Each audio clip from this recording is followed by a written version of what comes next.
hate when I see people think that jumping into streaming means that they need to grind. It's the wrong mindset. It's not a time thing. If you're gonna grind, do that off stream. Think about what you're going to do with those 3 to 4 hours. That is what you need to grind at, not just sitting in front of your computer for 20 hours and hoping for something to happen, hoping for something to fall at your feet. Does it happen? Well, of course it does. Like, it does happen, but not at the rate that it would if you were really showcasing a better product. Hello, and welcome to another episode of the Sweet Talking Podcast with me, your host, Nepherti. It's great to see you all whenever you may be watching this, whatever time of day you may be tuning in to this. Appreciate you tuning in. But before we jump into our podcast guest for this evening, I want to quickly thank all of my Patreon supporters. Those of you who are supporting me enable me to continue to do what I do, especially when YouTube demonetizes essentially all of my content. I try to keep my podcast episodes monetized, but that doesn't even matter because I have so many demonetized streams anyway. But you guys on Patreon really help me keep everything going. So thank you very much to everyone who chooses to subscribe there and support me there. There are many rewards they can get there. You can check them out at patreon.com/Nepherti. And I really appreciate your support if you are so interested in doing so.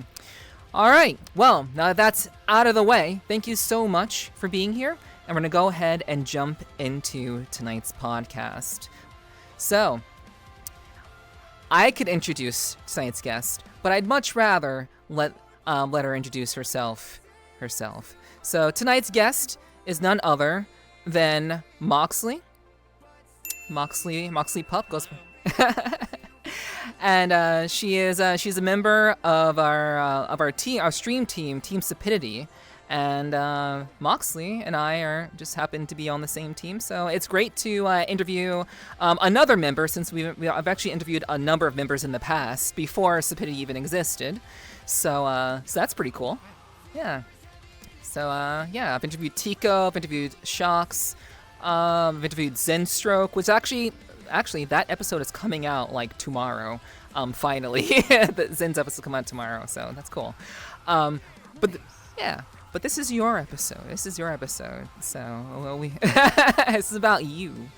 So, yeah. But yeah, I appreciate you joining me for tonight and taking the time out of your schedule to hang out with me and chat with me this evening. Yeah, it's great to have you. Good to be here. Hell yeah. So I do like to kind of start off with a little bit of an icebreaker. I know my guests can be a little bit on the nervous side of things, so I kind of like loosen up, help everyone loosen up a little bit. So basically, I actually didn't really know you until relatively recently. And actually, we didn't know about each other until relatively recently. I believe the first time you and I actually had a conversation was at a specific event that will not be named. So we met at a specific event, and we had a conversation. It was a great time. And you and I kind of like bounced off each other pretty well. We didn't have like an extensive chat, but yeah, it was a good vibe. Yeah. So yeah, from then on, basically we kind of like followed each other on Twitch. We've been supporting each other, again, even before Stupidity was formed, and it just kind of, the stream team just kind of cemented everything with that. So that's just really, really cool. You know, things just happen to work out that way. But yeah, do you have? Yeah. I'm sorry, I'm cutting you off. I'm sorry. Okay. So, what was your first impression of me when we first met? If you can remember, I know it was about maybe 2 months ago at this point, I would say.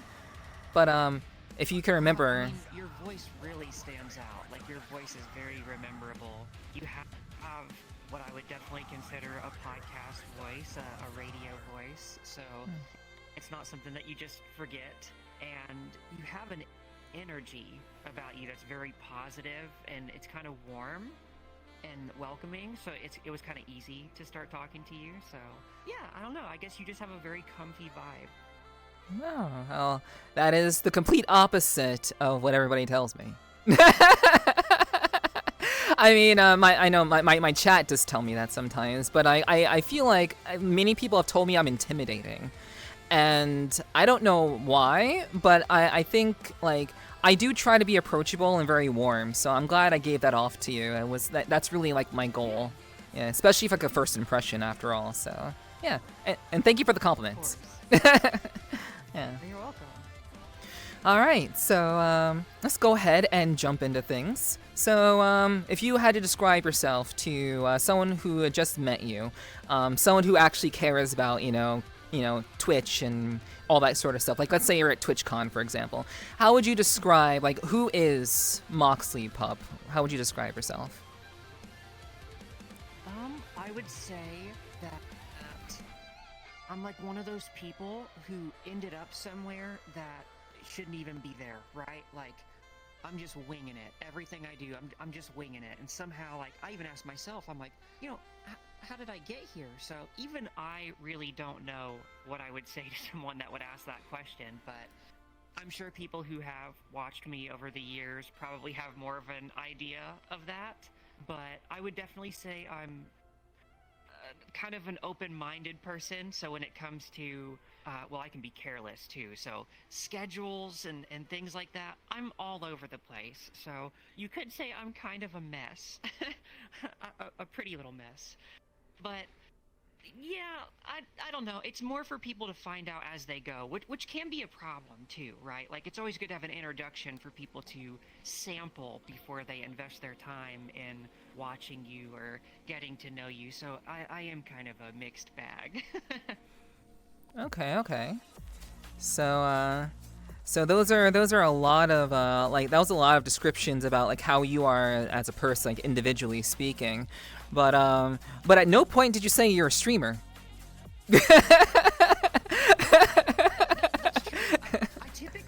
I don't talk about it like that. Like, I really don't. Like, I guess I went into streaming as a hobby, like, so long ago. It was just something I tried. So even now, like, it's hard to put myself in that category. Because I never looked at it like that, even though it quite literally is. So, yeah, like, I never looked at it like that, so I never, like, jumped to the title of I'm a streamer or things like that. I really don't talk about it a lot, either. Like, if conversations come up, like, outside of streams and stuff, I will probably be the last person to mention or start talking about how I am a streamer and things like that. Because, I don't know, it just comes off as, well, I don't want people to think like that's all I focus on and all I think about is streaming, which it can be, but no, I try not to, drown people out in streamer talk too much. Yeah. It seems very appropriate, to be fair. I mean, this is definitely the place. Absolutely, yeah. I mean, streaming can be very all-encompassing in a lot of ways, for sure. And I understand the idea of not wanting to be like, tell everybody you meet in VRChat or just even IRL, even like, oh, I'm a streamer, haha, yeah, look at me. I'm so special. Yeah, like, I get it. Like, I don't do that either. I try not to really talk too much about being a streamer either. That's, if it comes up, it comes up. Read my bio, you can find out for yourself, kind of thing. But if it comes up, it comes up. But yeah, I can understand wanting to be kind of like low key about it, for sure. Yeah. So basically, let's talk about like, how did you kind of get into how did you come up with the name MoxleyPup? I actually found out about this recently. Actually, like, this past Tuesday, I found out the reason for this, which was completely unexpected. But I'll let you tell the story. I'll let you tell. Okay. Well, I'm a very big professional wrestling fan. I love wrestling so much. I'm such a nerd about it. Probably a lot. Like, I mean, Shox was having a stream where they were showing wrestling stuff, and I take it that was the Tuesday that you're describing, and I couldn't keep my mouth shut. Like, I will yap about wrestling for hours. And my favorite wrestler's name is John Moxley, and I've always been attached to the name Moxley. It just sounds cool, and even for short, Mox, it just works, and I like it so much, so I've clinged on to it. I see. Okay. Yeah, I mean, I think a lot of people, I think there are a number of people who gain inspiration from some source of media or another. And it's just something that kind of stays with you. Like, have you always used the name Moxley, like even in younger age? It's been a nickname, but in terms of like online being called it, it's still kind of a new thing. It's probably like running around 2 years now that I've gone by Moxley. All right. So that would mean that well, I'll ask about that later. I'll ask about that later. I have I have a sense of what that means, but I'll ask about that later. All right. So Sure. yeah.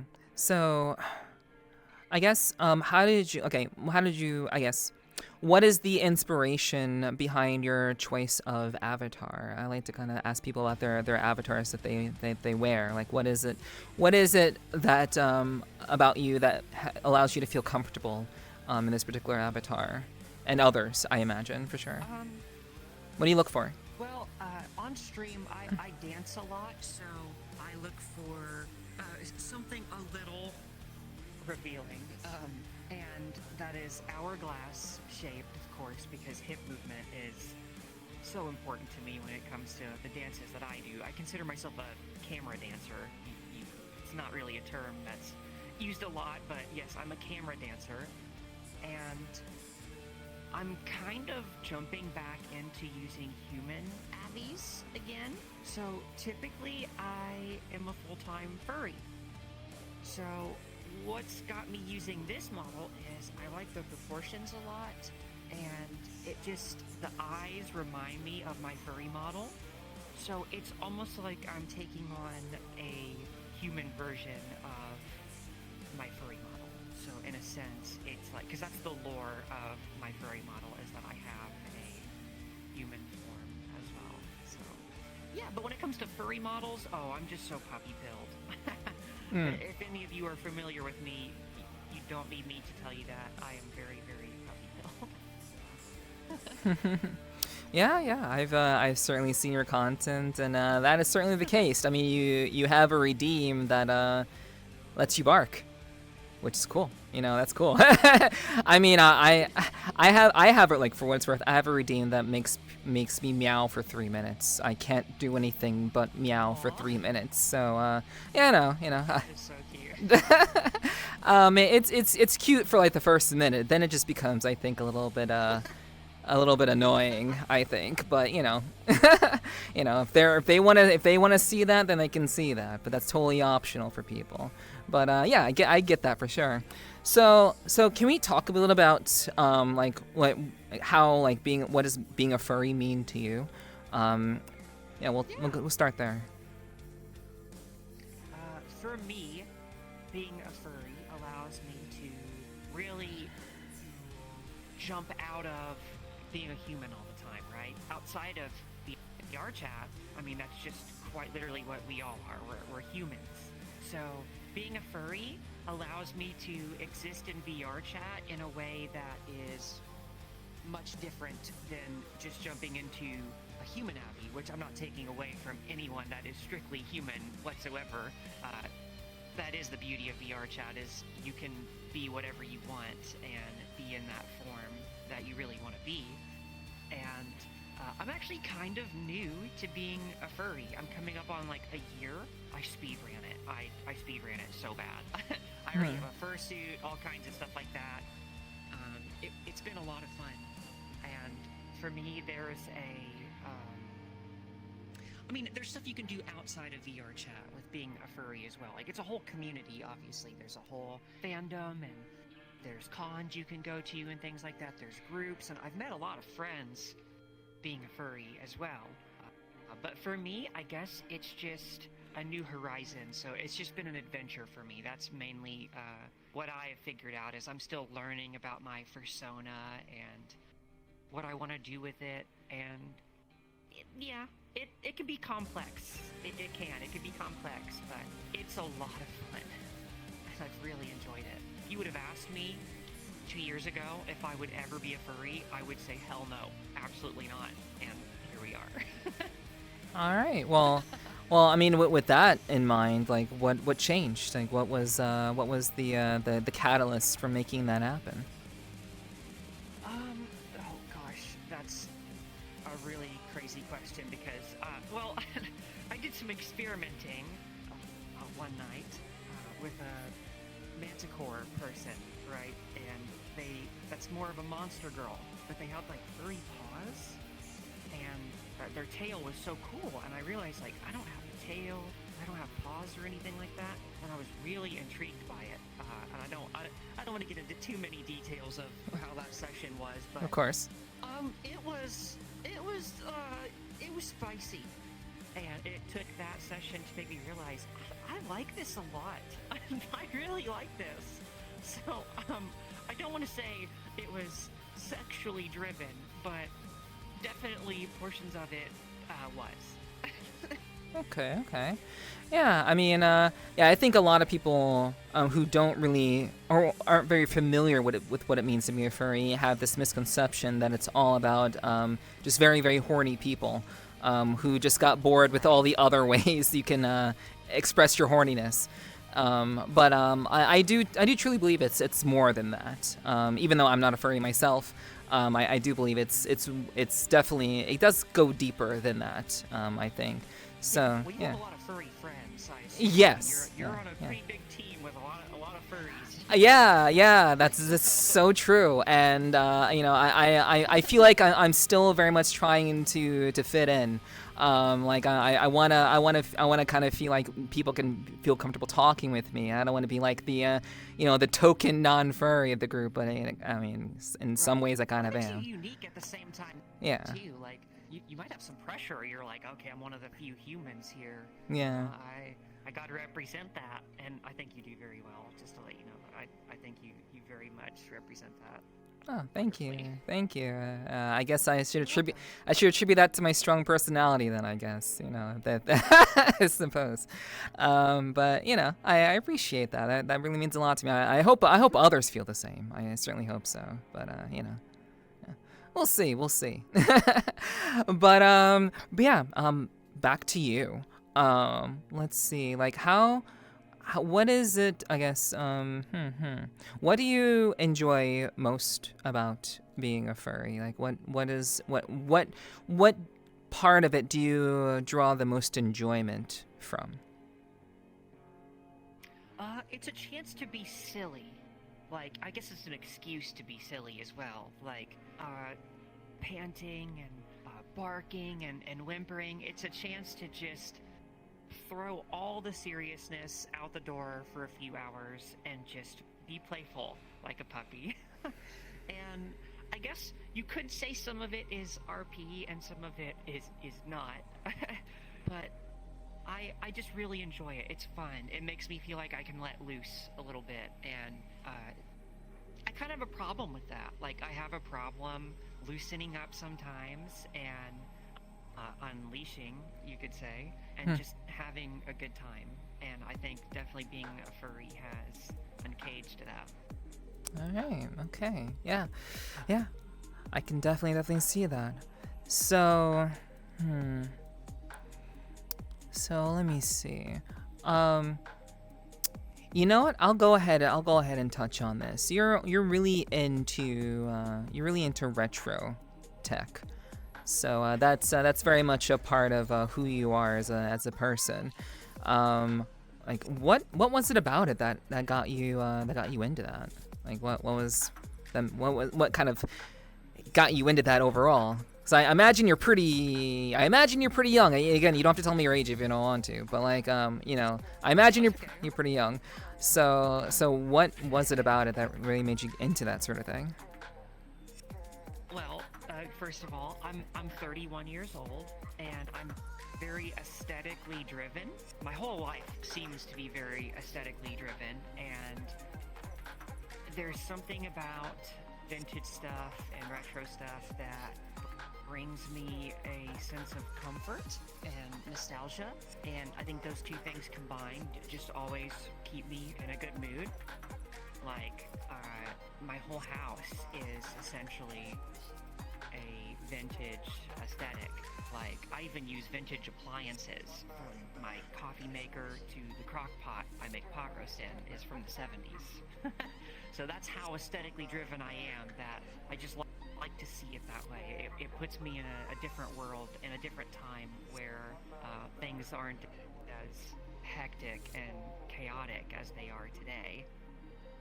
I even have a media room dedicated to the 70s and 80s, and there's not anything in that room from any other time. And when I go in that room, I do not even bring my cell phone with me unless it's to take pictures of said room. And I just kind of escape from the modern world for a little bit. I'll put on a vinyl, I'll put on an old movie on a 1985 TV and just kind of be more simple.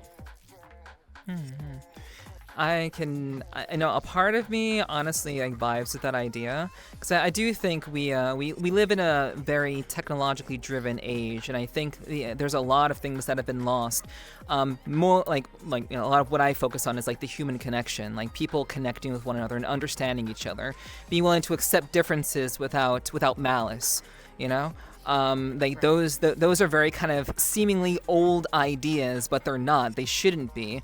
But I do like the idea of like, you know, going back and kind of appreciating the way things were back in the day. It kind of disconnects us from like, you know, it's kind of like a detox of like modern day technology. The how it's become so simplistic in that way. So yeah. Absolutely. Yeah. So I vibe with that. There's actually a world in VRChat that's like I think it's an 80s bedroom, I think.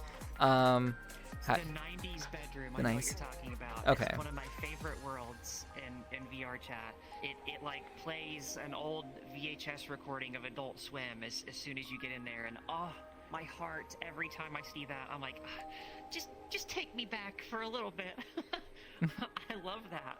Mm-hmm. It's such an old vibe. Like, that's just how I grew up as well, I guess. So some of this stuff is definitely things I already experienced at a young age, and I'm just kind of trying to re-experience it to relax. Mm-hmm. I guess it puts me in that state of mind.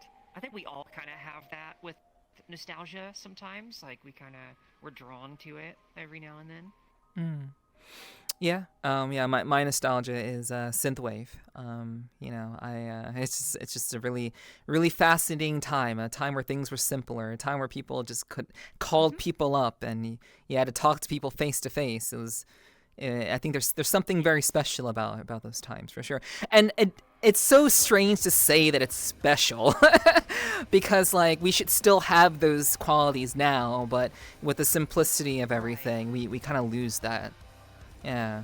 Yes. Yeah. So are you like collecting things? Are you a collector of things, or are these things that you've just had from like I guess when you were younger, I suppose? So some of the stuff I've had, but a lot of it I am collecting. I even wear vintage clothing. Like I wear bell bottoms. They make your butt look so good, by the way. Like it's wearing that with like an older shirt or something that looks old. Like, I don't want to say a rugged look. God, I'm gonna sound like a hipster. But it's, I don't know, it calls to me. We all have our own style, right? Like, you're kind of like this, you're this biker girl. Like, that's your calling, which is circus. Thank you. My calling is kind of like a 70s look, but there's a mix. There's almost like a mix of 90s in there with it.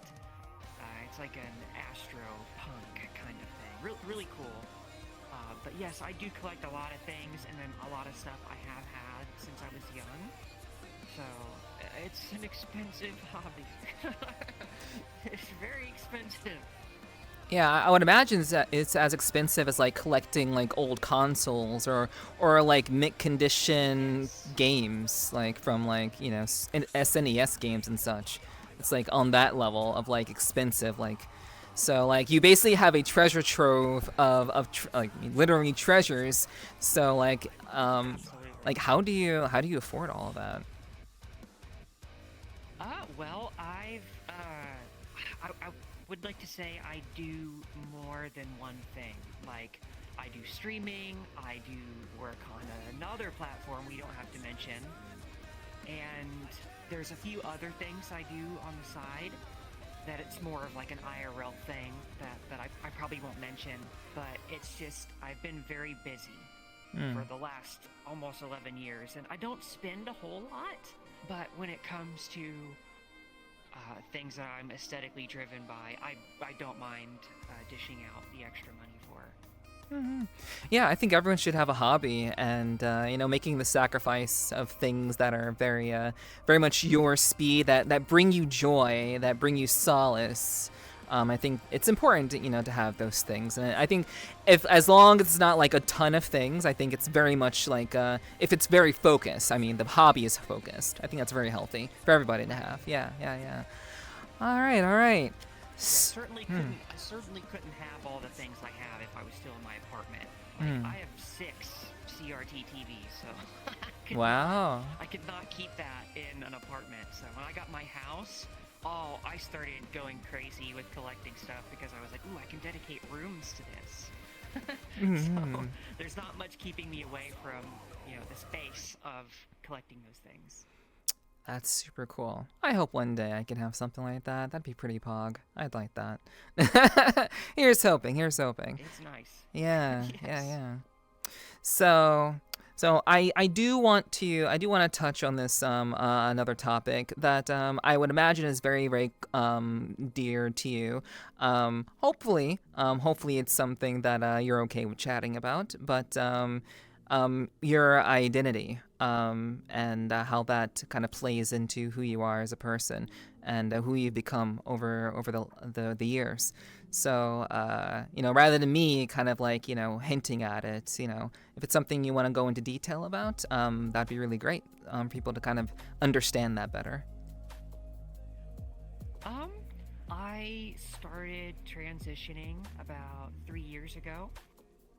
I figured out that I wanted to do that in, I want to say 2020. What does that mean? And Can you explain that for people who may not understand? Like, what does transitioning mean? Transitioning, going from male to female, switching your gender essentially. I figured out in 2020 that that's what I wanted to do, and at the time I was living in my mom's house, and I really couldn't capitalize on that because of where I was. Like, I would not be accepted to do such a thing, and that actually lit a fire under my ass to work harder and get out of there. And I remember the first day that I had my first apartment, I had immediately started HRT. And I started at 29, like right when I turned 29. So I guess if some of you are ever wondering if it's too late to figure that out in your life, I like to be a living example that it is not. Because the changes that I've made are remarkable. Like, my before and afters are wild. like exotically wild, like possibly viral. Like, it's crazy how much can change, especially if you're motivated to, because there's more that you can do with yourself besides HRT. There's other things that you should do during it or even before it so that you can prepare yourself for it and get a head start as well. And I worked really hard for that, so. Okay, yeah. nice. I go by she, her. All right. So can you, for people who don't know the terminologies, can you explain what HRT means? And can you also explain what are these things that you did to kind of prepare yourself for that? So HRT is hormone replacement therapy. And some of the things that I did to ready myself for HRT is I started working on my body. I was like, well, I can't have it now because of where I'm stuck at, but I can still work on my body to become as femme as possible beforehand to give myself the best head start possible. So I started working out a ton. I started trying to learn makeup, picking out clothes and figuring out like what my style would be, and those things really helped me realize quickly, even before HRT, like I'm doing the right thing because this is making me very happy, and mentally I'm in a much better place. So, yeah. All right, cool. And how did you reach the conclusion? Especially at such a like I guess as comparatively an older age. What was it about your life that kind of led you in that direction? Was it long term? Was it something immediate? What kind of led you on that path to realizing that you were transgender? It's actually a really long journey, and it stems all the way back to high school. In high school, I was definitely what people would have called a twink or a femboy, and that's during a time where that sort of thing was not acceptable. I mean, obviously, we're still having problems today with those things, but it was during a time where you just couldn't get away with doing that without getting picked on. And I had a severe case of bullying, like to a point where it got bad, like a hospital trip, a big hospital trip. And I dropped out of high school because it was that bad for me. And I couldn't ever understand why people were so upset by just one person in that whole school. And I really was one of the only few people who were like that, so it made me an easy target. And I I let those bullies win in a way that it took away my feminine features. And I started bodybuilding. I started training mixed martial arts, which is a whole other topic that we can go into. And I realized in 2020, wow, those people took that away from me, and that's what I always wanted to be, was what I already was, in a feminine type of body. And when I got that back, which was very hard, it's very hard to go from someone who is jacked out of their mind to petite. It's a difficult thing to do. I guess the athletic portion of all that helped make it a little bit easier. But it made me realize there's more to it than that. It wasn't that I just wanted to be femme. There was definitely something else lurking as well, and that was that I just wanted to be a girl. Just wanted to be a girl, and that's where I feel the most comfy, and to this day I can say it's probably the best decision that I ever made, was to push to be myself. Hell yeah. There's nothing better than understanding yourself to the point where you can, achieve something, that you can work towards something that will genuinely make your life better and make you feel better about yourself, and most importantly, allow you to withstand the bullies, that come your way. The more confidence you have in who you are, the more you're able to, handle those sorts of situations. So that's great that you've gained that confidence, and you've grown in that, in your feminine identity. And can you talk a little bit about if there was any changes with regards to your vocal quality? I know there are a number of trans people who struggle with their voice. So if you can shed any light on that with your personal experience of that. Obviously, everyone's experience is going to be different, but can you share some light on that and what that was like for you? For me, voice training was never really a big thing. It was never something that I focused hard on. But I have noticed that if I'm doing something super serious where I have to be locked in, like competitive gaming, I lose it. It goes right back to sort of a masculine sounding voice. But I never voice trained, and a lot of people are envious of that, and I really don't know what they hear. I don't think my voice is that feminine, but I'm okay with it. I like my voice, and I don't think I'm really waking up every day trying to improve or change it. But yeah, I think a part of this might just sound a little cheesy, but I think a part of becoming more of myself and starting to see myself become more of me, like becoming more female, it just kind of shifted with it because it kept putting me in that mindset, like we're here, like we're finally in this state of mind, so it made it easier to just talk like that. Mm-hmm. Yeah, it just seemed natural to kind of move in that direction. Yeah. Okay. Yeah. Got you.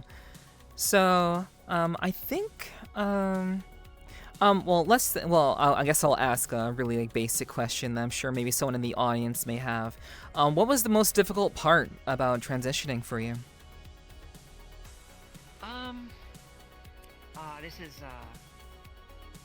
I guess this is like where it gets kind of tough is I live in a red state and it's really hard to get approved for HRT. So I've always done do-it-yourself method, which I recommend and I don't at the same time. You need to have appropriate knowledge and you need to have an experienced peer who can tell you what to do and like sort of watch out for you and like get you started on the right path. So where I live, it's that hard to start, and I don't know about anyone else, but I'm not gonna wait for another human to tell me when I can be myself. Like, they can kick rocks, I'm gonna do what I gotta do, and I'm still doing that. All right. Okay. Yeah. Sometimes you just have to take control. I think there's a number of people who allow circumstances to hinder them from even taking even the smallest action, and that's something that I really do preach on my streams. Like the idea of like if you want something to change, then you need to actually put forth the effort to make that change. You can't just wish for it and keep talking about it. You have to do it in some shape or form. So yeah, that's wonderful that you're able to, That's a big problem. Yeah. I think very People common. are really caught up, and I have a lot of people come to me and they're like, "Oh, I wish I could do this," or "I wish I could transition," and I'm like, "Well, how bad do you really want it? Because you can make it happen now. You just have to, you have to want it enough to make it happen." And I'm sad that I didn't realize that myself sooner, because I probably still could have got away with it when I was in a place where, I couldn't let it be known. I still could have, had a really nice head start, because it takes time for things to visually change when you're transitioning. So a lot of people also have this misconception that, 2 days after taking estrogen, you're gonna have tits. It doesn't work that way. Of course, yeah. Everything takes time. Everything takes time for sure. So yeah. I'm glad that you share that with people. Like it's like if you really want something, most likely it's gonna be pretty tough. Yeah, if it's something that you're wishing for, you are aware of how tough that's going to be. So you have to be willing to face that challenge. You have to be willing to stand up and just kind of and take it head on. So that's great. I love that. So let's go ahead and move on to VRChat. VRChat and what that all entails in your personal experience with the platform. So VRChat has been around since I believe 2014, 15? Yeah. So Yep. yeah. So I guess what introduced you to VRChat? How did you end up there? Here, rather. If I recall, it was during the time when VRChat was going super viral. Like, Lyric was streaming it. The Knuckles were running wild, and I was like, "This is so cool! I have got to try this out." So I was a desktop user for a total of a week. And I was like, "Nah, we're getting VR. We're getting VR." So I jumped in pretty early on, and it was like early 2018 is when I jumped into VRChat. All right. To this day, I remember how crazy that was. I almost wish I could relive my first few VRChat experiences. It was phenomenal. It still is to me. This whole thing still is really crazy to me. I'm really, happy to see how far it's come, and it's still going places. But I don't think anything will bring me back that just shocking introduction of seeing Peter Griffin and a million knuckles everywhere and Cloud, just everything. Like it truly was Ready Player One for a lot of us. Mm-hmm. Yeah. The initial like being in the headsets, like even without full body, just getting into the headset and logging in and seeing the loading screen, it's very surreal. Like I can still remember it. Like I'm actually very, very new. Like you started, it was like 2018. Like yeah, so like I'm actually pretty new. Like I only started in May 2022. So yeah, I'm fairly new, all things considered. Yeah, I just kind of I just zoomed in. I did not waste any time. Cause like at the moment when I got in, I saw the potential of the platform, and I'd already started streaming. So it was just like, wow, okay. So what do I do with this kind of thing? How do I make this work for me? Awesome. Yeah. So was it, I guess, was it like after you kind of had those like nostalgic experiences, which I think most people like had like something that was kind of very pivotal, that it was like, holy shit, this is awesome. So after that, like what has kept you here aside from the people? Because I know that's what you're going to say. Everyone says it's the people, it's the community. Besides that, what has kept you into VRChat? I guess the platform to like almost live a second life, almost put yourself in a different body, like being a furry and things like that. VRChat has been kind of a platform for me to learn so much about myself, including being a furry. Like, I don't think I would have had that without VRChat. But what keeps me in VRChat today are a handful of things. I mean, obviously one of those things is I make a living off of existing within VRChat. A lot of us do in this realm.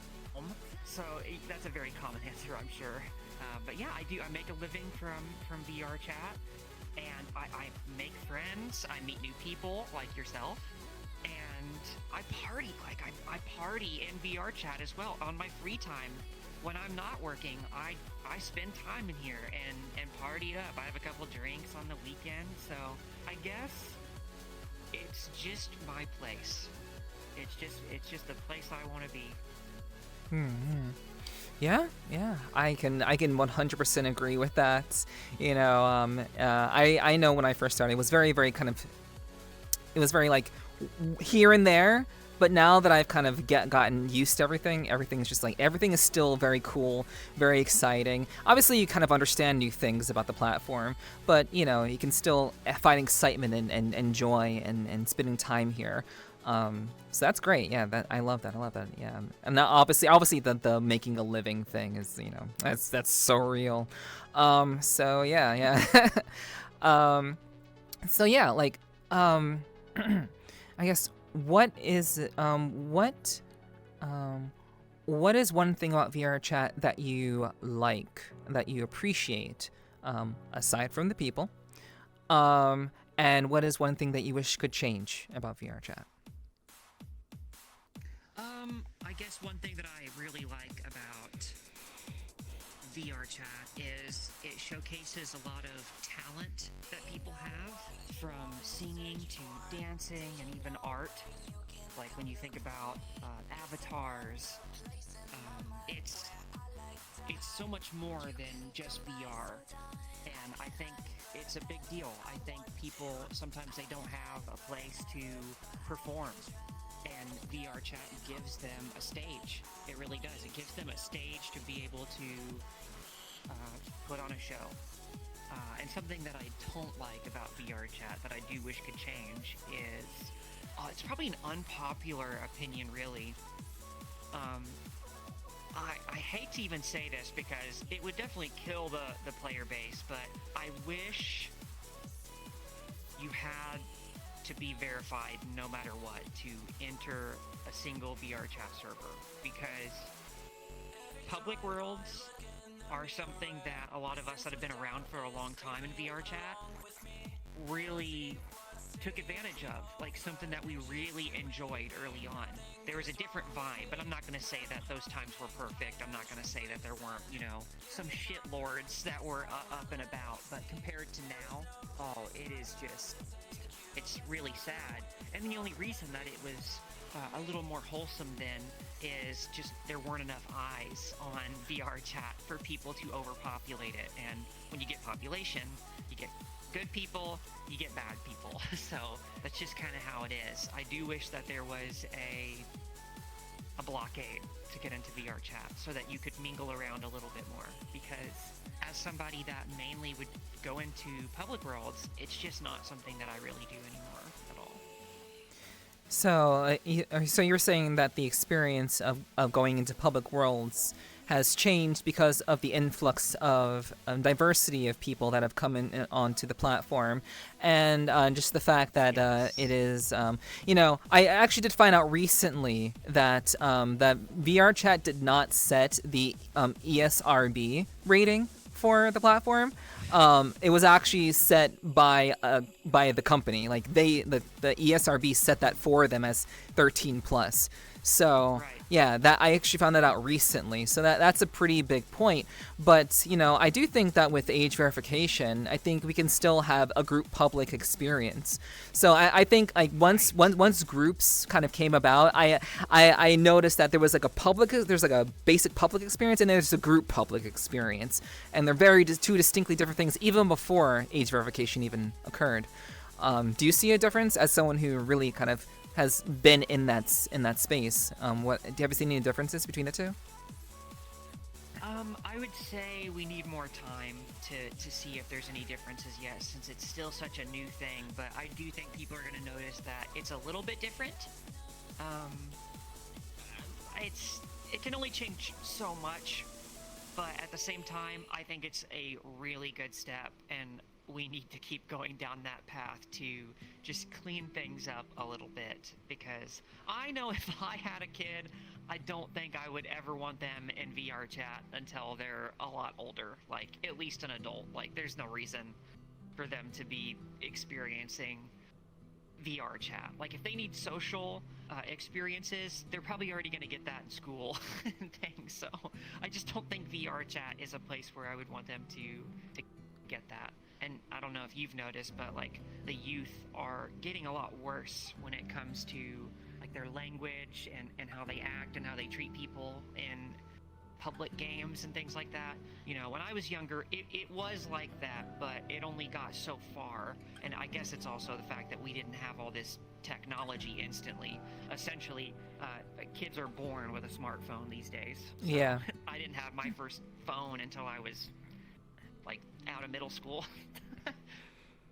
Yeah. And it was not a smartphone. Yeah. So that makes perfect sense. Like, there's definitely been a decline in, and just how we'll say generation, what is it, like, what do they call them now? Generation, like, it's not Generation Z.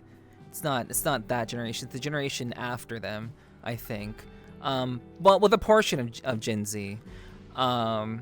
Yeah, a portion of Gen Z and like before. Brain rot. Yeah, it's like TikTok all day, every day. Yeah, it's kind of wild. It's kind of wild.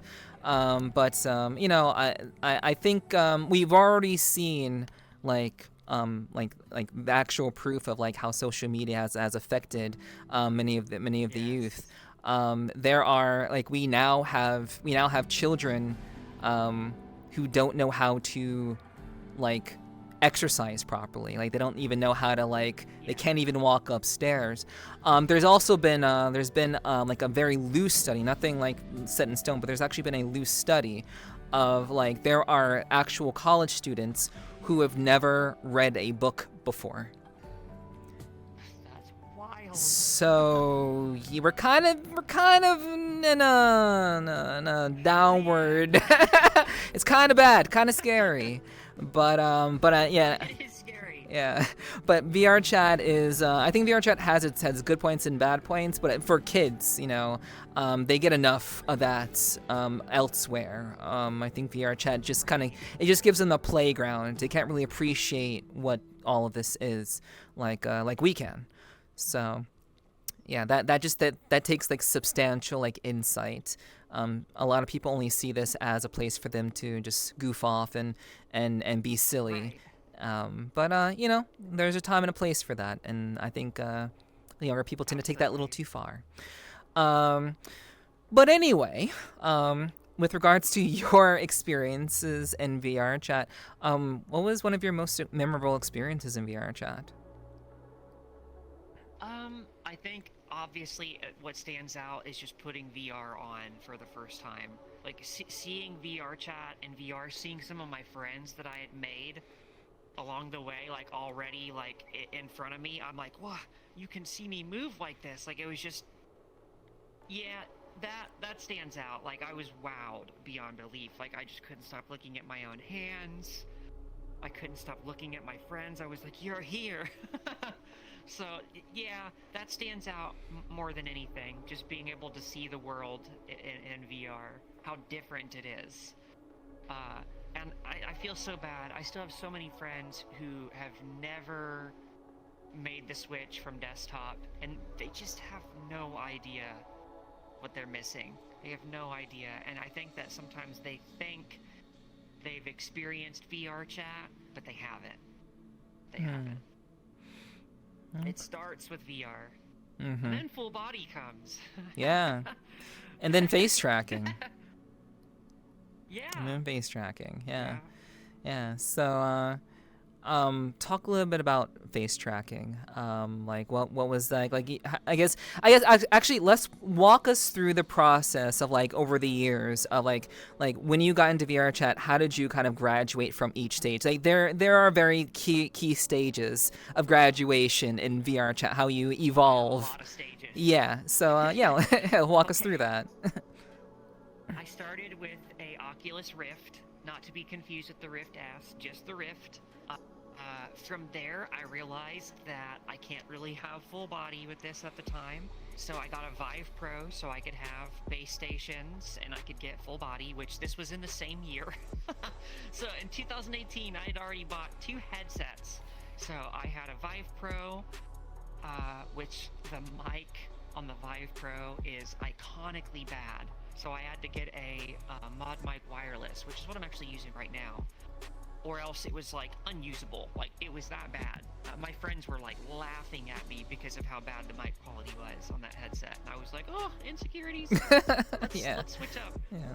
Well, I want to say right when the Index came out, I had pre-ordered an Index kit and I got my Index, combined it with the already 2 base stations that I had with the Vive Pro, and which was a phenomenal upgrade from the Vive Pro. Not too much, but enough that I was definitely going to stick with the Index for a while. I got a dev kit for a Quest 2, but that was more of just like a VR essential that I was using, like just for VR in general, like to play games on and stuff, not really VRChat. And then from there, I got the Big Screen Beyond, which I can rant about the Big Screen Beyond for hours. That thing is a paperweight for me now. At this point in time, it is literally a paperweight. There's just too many pros and cons with that headset. So I've heard. Yeah. On paper, wonderful. In person, you're like, ugh, they can't even cut the gaskets properly. Like, they got the IPD correctly and the face scan correctly, but the gasket was 10 times thicker than what it needed to be, so you're too far away from the lenses. You're like, do they know that this is really blurry? So I took the gasket out and I could see how it was, but I was like, okay, I don't have enough knowledge to main this headset or to use it in a way that I will stick with it. But then face tracking started to become a big topic, and I was like, I was one of those people that was like, I don't think you really need that, which you don't. You don't. But once you have it, there is no going back. So for the first time in a long time, face tracking is something that's giving me a new immersion. So without having to, like the conversation we're having, without having to focus on my fingers to make a face at you, I no longer have to focus on that. I can be more natural with how I talk because my face is doing what it typically would do IRL. So it makes VRChat that much more immersive for you. And like I said, once you experience having face tracking, there is no going back. So anything that comes out, if it doesn't have full face tracking, I'm not touching it. Yeah. I'm not touching it. Yeah, It's that immersive for me, and I get a lot of compliments about it. And a lot of people like it, including chat. Yeah. I mean, I would say it's very much the thing that you do, like when you're especially when you're trying to make a living. Using VRChat, keeping up with the technology is extremely important. I'm kind of I'm on the fence of whether I want to pull the trigger on that yet or not, because I'm worried that like another headset with face tracking built into it is going to come out. So it's been too long. It's been too long since there have been other technologies that have been out for it. So now I'm like, do I wait or do I just go ahead and get it now? Do you want me to give you my advice on that? Sure. As a user of the Quest Pro, and I tell everyone this that wants to pull the trigger, wait.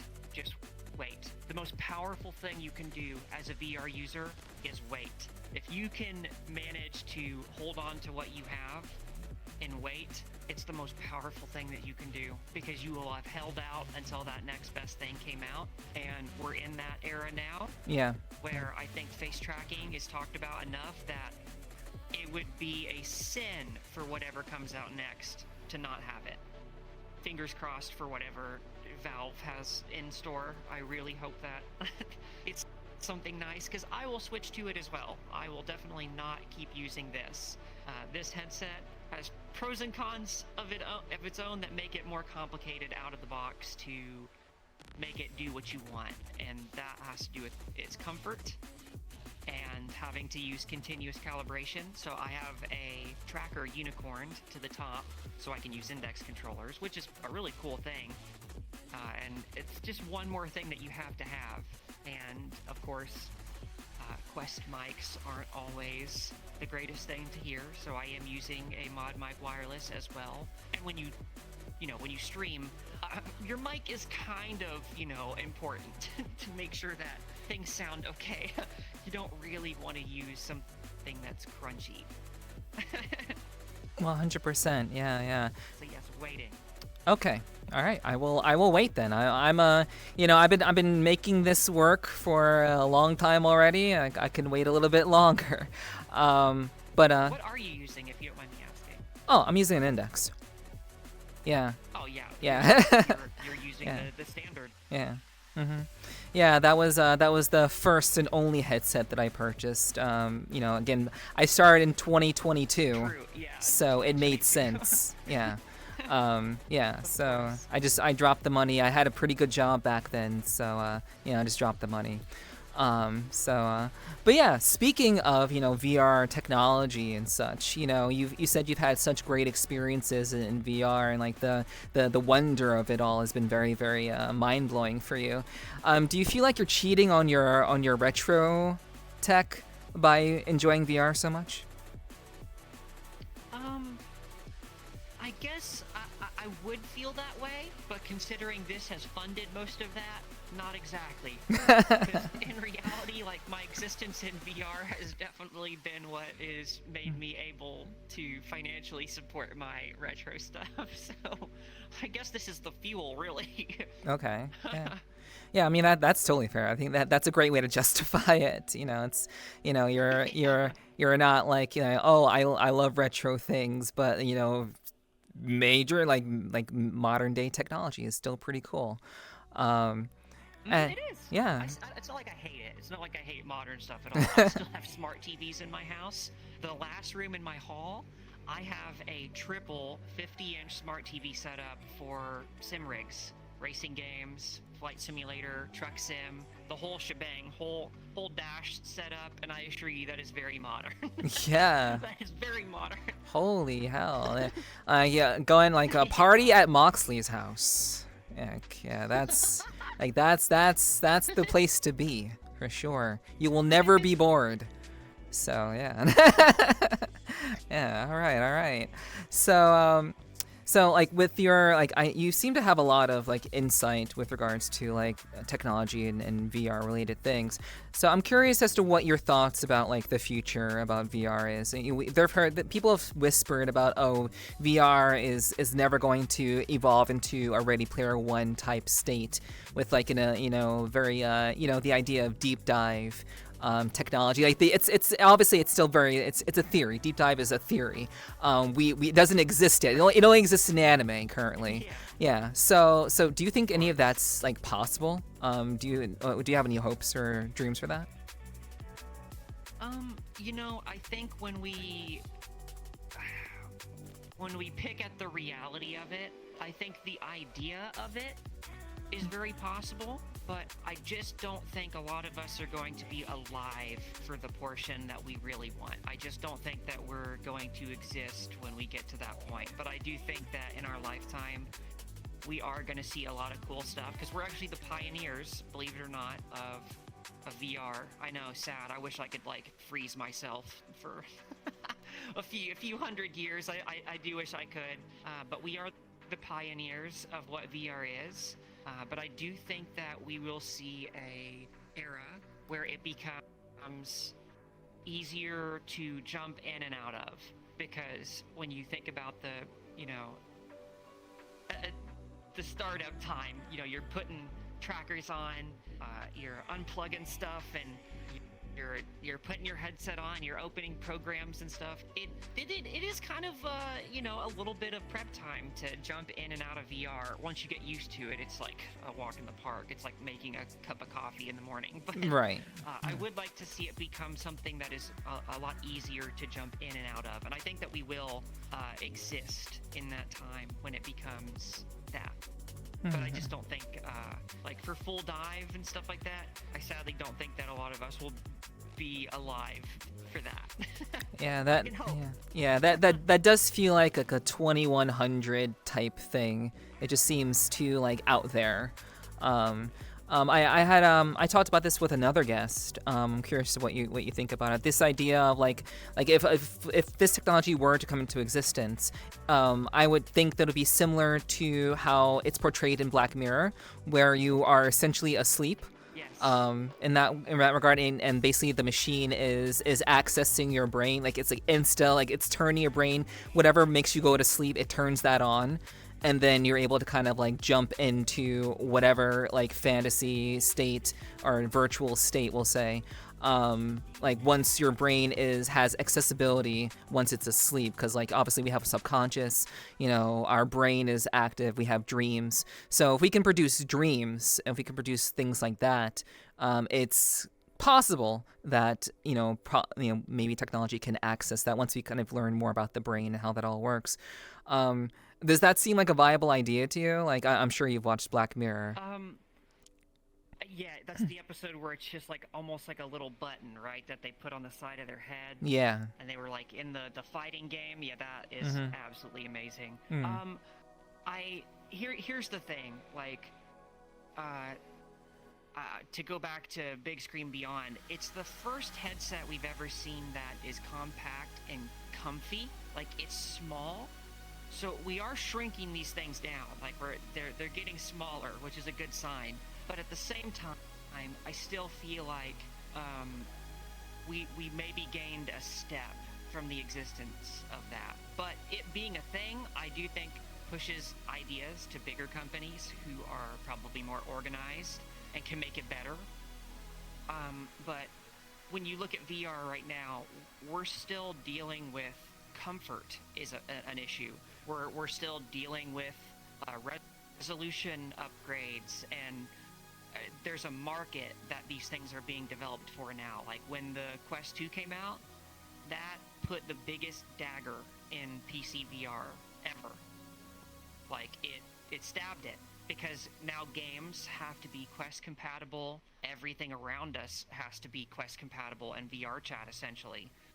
And I think that definitely was a dagger in PC VR, where we could have been advancing resolutions, advancing how strong they run and things like that. So when people disagree with me that I don't think that we'll be alive for full dive, I just don't think they understand like how many other things that we have to tackle for VR to just simply take a few steps forward. Like and another thing is VR and even VRChat is a niche thing. It's a niche thing for certain people only. Do I think a lot of other people would experience VR and fall in love with it if they would just try it? Yeah, but people are more gullible to certain other topics and subjects versus technology. Like, I mean, I still know people who don't have a PC, who have never owned a PC their whole life. So if they're not even going to buy a PC, that means that there's a percentage of people out there that are very far away from even experiencing VR. So the market in general for VR, in my opinion, is in a bad place right now because everything is inside out tracked. Everything is supposed to be a standalone thing now. So that's why you keep seeing standalone headsets and stuff like that, because that's what's making the corporations money. Yeah. Having a crazy, high performance PC VR is not really on the horizon lately, and it makes me sad because that's what all of us in VRChat want. We don't want a dumbed down experience just to have wireless. We want to have the same experience we're having to get better. Mm-hmm. And we're kind of in a point now where it's not really, it's going up and down. So in terms of full dive and it becoming something super small you put on your head, I think that will happen. I do, but I just don't think people understand like how far away we are from that. There are other things that will be what I would consider full dive before we get VR, which is sad. But yeah, it'll start with smaller things, like being able to just watch your TV that way, and that being the only thing that it can run or hold. VR is a whole other beast. Yeah. But there's a bigger concept, like you were saying, like the dreams and producing that kind of thing. That definitely that's a huge discussion.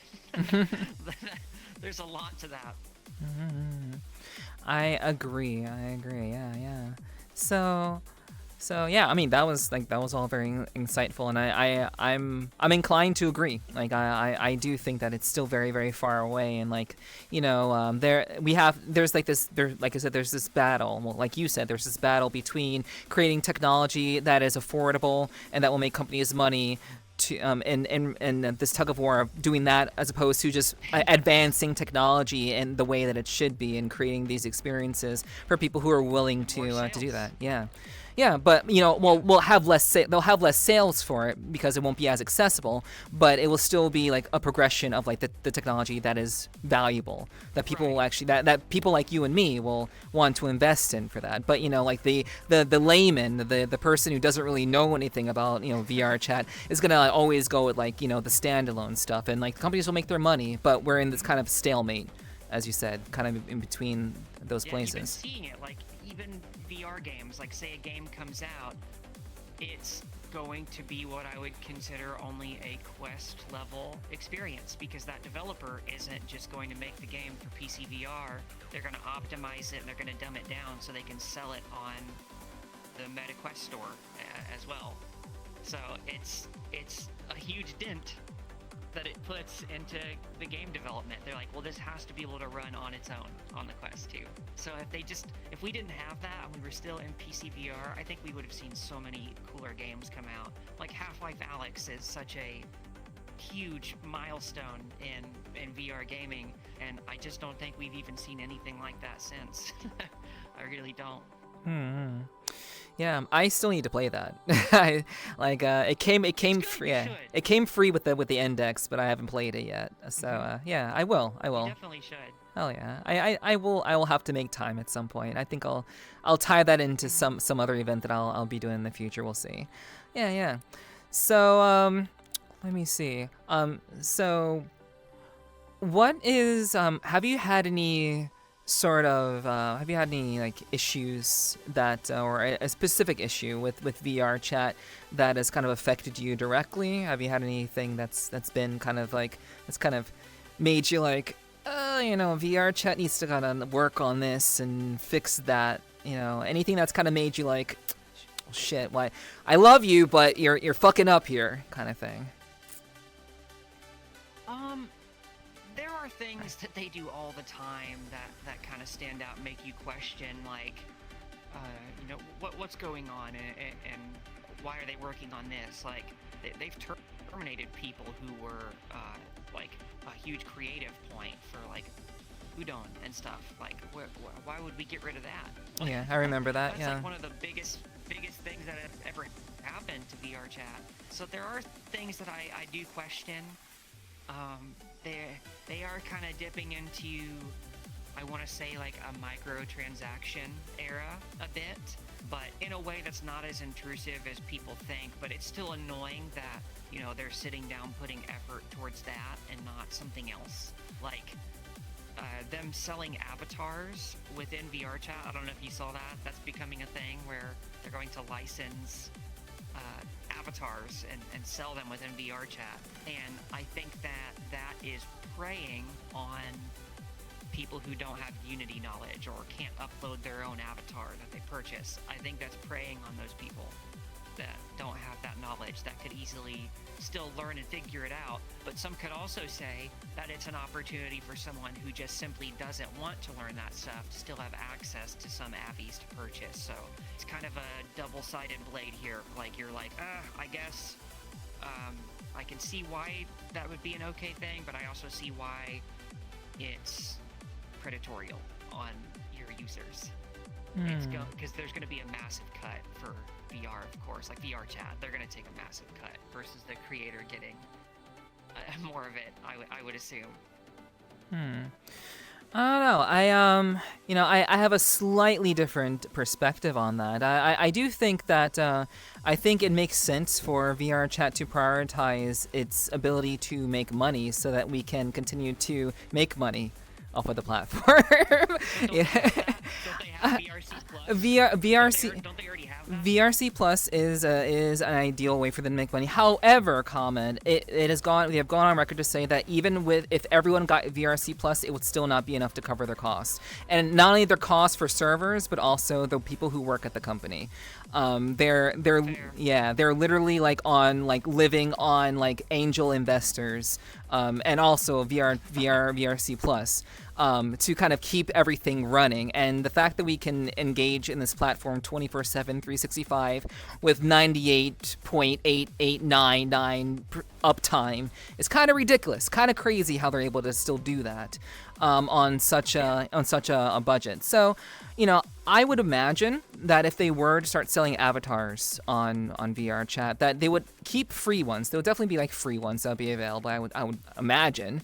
Not everything would cost money, but I do think that just like avatar creators can make money off of their avatars being created, if they are making specific avatars that are unique to VRChat, I think they have every right to charge a little bit for that, for a little bit of like a premium, maybe a little bit more fully featured avatar that isn't just something that's been cobbled together for free.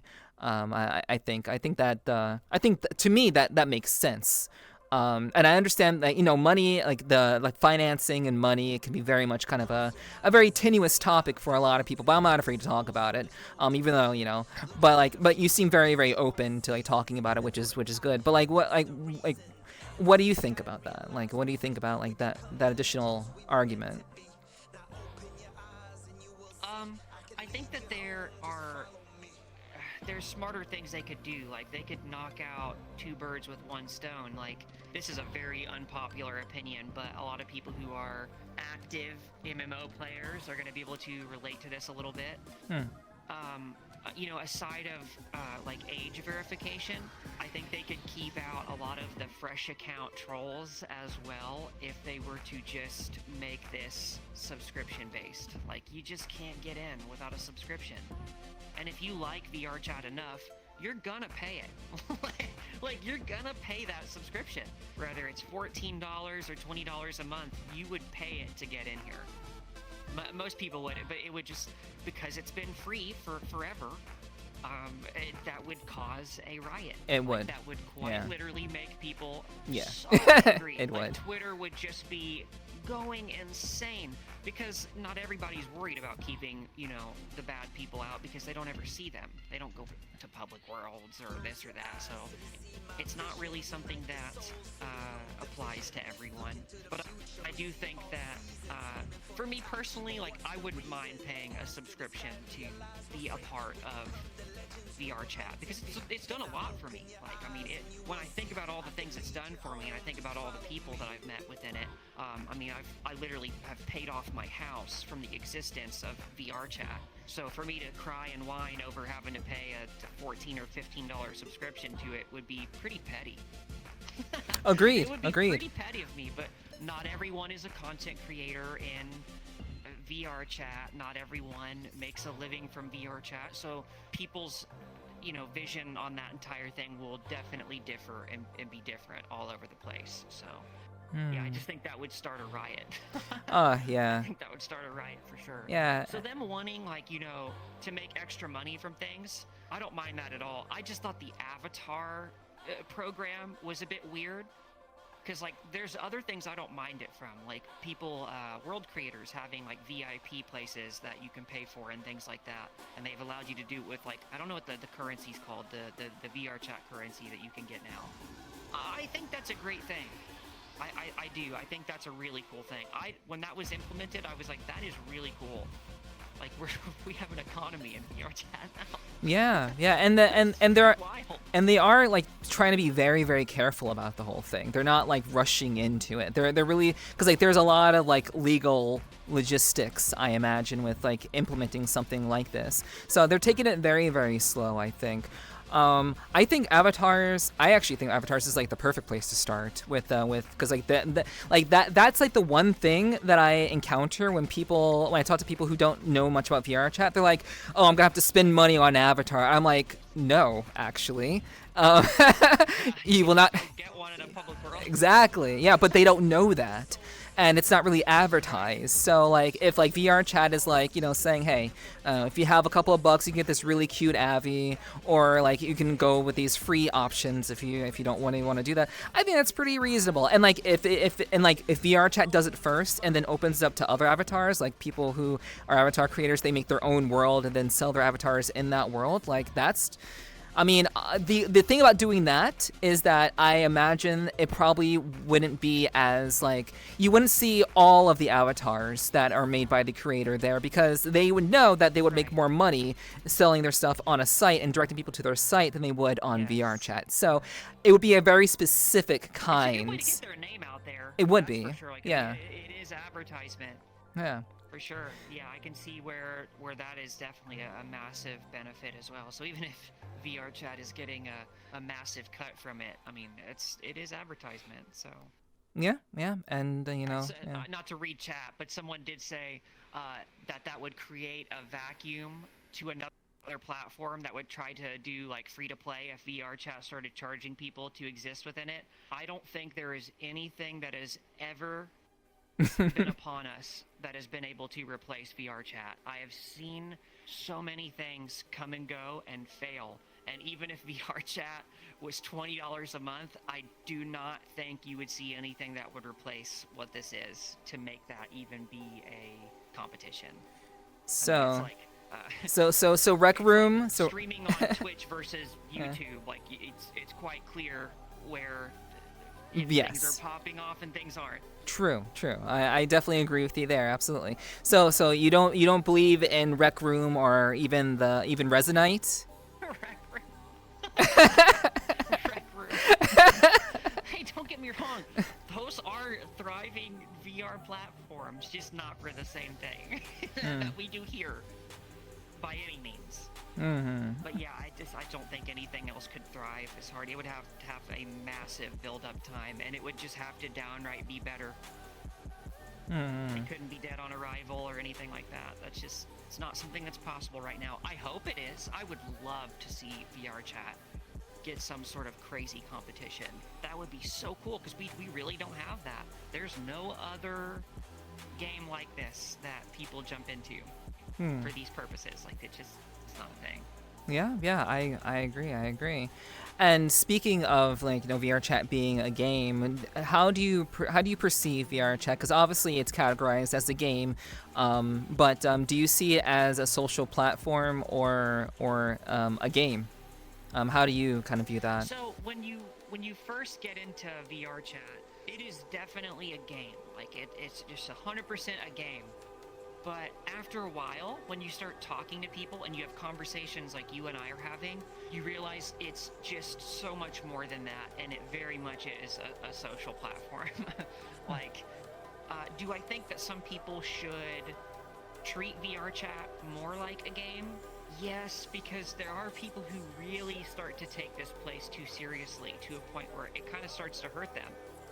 And I think with any any awesome thing like VR, you can hurt yourself with it, and you can definitely do too much of it. I have friends who spend 300 plus hours in here in the shortest amount of time, and I'm like, how are your eyes? Are you okay? I don't like. There's people who sleep in here, and I'm like, oh my god, I could never. I've done it. That's something you could probably ask me about as well. I've done it a few times too, don't get me wrong. The Big Screen Beyond is definitely a headset you can sleep in. Like, it's just nothing. It's like wearing a what are those things you called that you sleep with? Goggle. I don't know. Sleep mask. Yeah, sleep mask. That's actually, I think that's what it's called. Yeah. Like Yeah. But there is also something that I can get into, is that there is a long-term use of VR damaging you. It is definitely a thing. Like, I get more headaches than I've ever gotten before. I have, like, eye strain every now and then. And I mean, like, let's be real with ourselves for a second. We are literally wearing just straight up radiation on our faces. Like, we have screens almost touching our eyes. So to think that wouldn't be a thing is a little silly, but I do think that when I go back to saying that we're like the pioneers of VR, I think people are definitely about to find out that there are long-term issues with using VR for a long time. And as someone who's been using it since 2018, I will tell you, yes, it very much is a thing. It depends on how many hours you have, I assume, and what you're using, but yes, I definitely feel like it is not good for you. It is not good for your eyes, but hey, that's a risk I'm willing to take. I have a good time in here. Like, it's too fun for me to care that much. But I try to, take breaks every now and then. I try not to jump into VR every single night. And I know some people, like, you kind of don't have a choice. Like, there are some of you who stream every night, and you stream VR every night. I like your balance, where you do VR, and then sometimes you VTube. I like that. I think that's a very nice, healthy balance of and I'm glad that you appreciate my balance, but you also understand why that balance isn't very common, yes? Yes, because, well, I mean, if you want to be obvious, I'll use myself as an example. So, if I'm doing a VRChat stream, people are seeing what they want to see of me. If I'm playing Fortnite at my desktop, you're definitely not getting those angles and those views, and you're not seeing me do what you would typically tune in for. So I think that there are picky viewers, and then I think there are some very dedicated viewers who are like, no, that's my streamer. No matter what they're doing, I'm there for it. But it is a thing. If you're not doing VRChat, there are some people who genuinely are not showing up, period. Real, just straight up. Yeah, it is how it is. Yeah, for sure. Yeah. So I'm out here, taking hits left and right, and I'm hoping for the best. I'm literally just like hoping that it all kind of works out, and that everyone comes through and hangs out. But it's really rough. It's rough when, like, it really is your living, and there are some people that we know that, like, including yourself, that it really is like the difference between making your rent or not. being able to buy groceries and not. So I get it, but like I promised myself, like when I first started streaming, that I would not just simply do, you know, the dancey streams. You know, I wouldn't just do those. Well, you're following your Yeah. heart. You're doing what you want to Yeah. do, which makes your product more authentic than most. And I can tell you right now, as an almost 11-year stream veteran, that is the way to go.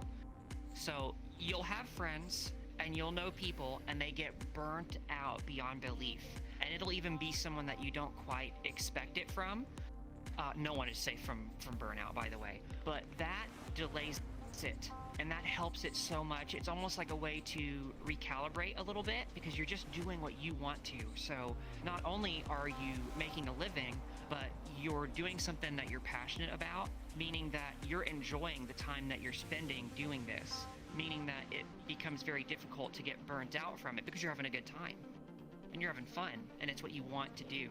If someone is going live on VRChat every night and they're dancing just to, you know, gain proper viewership or support, they're going to realize they're kind of slaving away a little bit. And to give the, you know, the benefit of the doubt to people, there are people who can definitely do that without getting burnt out. But it is a great way to burn yourself out, because you start to feel like it's a job. It doesn't feel like you're doing something that you're passionate about. You don't really get that rush anymore of hitting that go live button. It's more of a deep breath, let's get this over with kind of thing. And I've experienced that in my streaming career.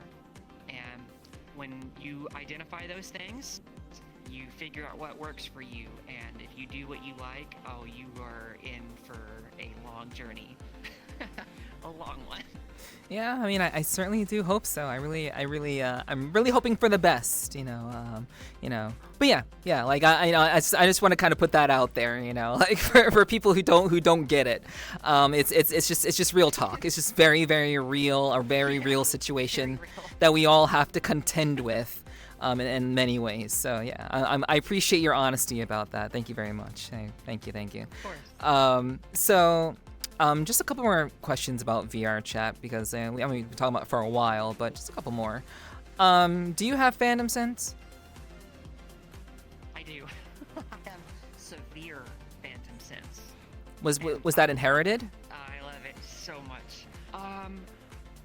I am an enjoyer of ASMR and visual ASMR.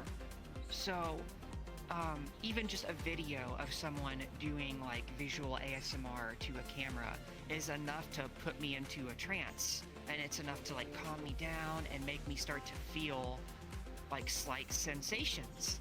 So it's something I've always had, but VRChat made me more aware of it for sure. Gotcha.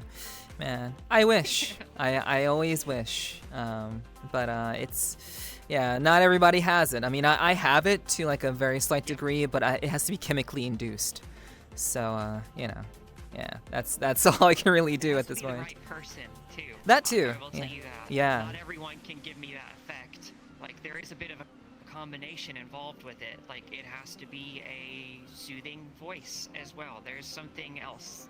Like it's it has to be gosh, how do I say this appropriately? It has to be someone who is like pretty and they sound very soft, and it will put you in that like meditative state of mind. So it really makes you, it's almost like hypnosis. It makes you focus on their movements, and you start to just like feel the sensations. Like if someone like that is giving me head pats or patting me and touching my face, I soak it in. Okay. Yeah, all right. Yeah, that's great. I like I said, I wish I had it. I wish I had it. Like it was something I really explored for a long time, but I didn't like. And the only way I can do is with the. I have a lot of friends that have been like Yeah, it sucks. It sucks. Like, do you have any idea why maybe some people have that more than others? Like, my theory is just that, like, some people are just more ingrained in reality than others, and some people can kind of, like, suspend disbelief a little bit easier than others. Some people are, I think I'm a very grounded person because I've just seen a lot of shit in my life. So, like, it's just, like, yeah. So, like, I can be chill, but like because I've gone through so much like difficult things, it's just I think it's difficult to kind of like just kind of like be here and to like feel what's happening here in this state. But some people just like have it, and you apparently just had it. So do you think that has anything to do with like how like upbringing, brain chemistry, any thoughts you've had about that? Honestly, maybe I have mommy issues. Oh wow! That's that might actually like play a part in it, right? Like just not getting enough attention growing up and things like that. Maybe you're more keen to want that interaction with someone, and maybe VR is a way to experience that. Because I do realize there are a lot of people in VRChat who come here for experiences that they can't get IRL or have never had. Now, I can't say the same.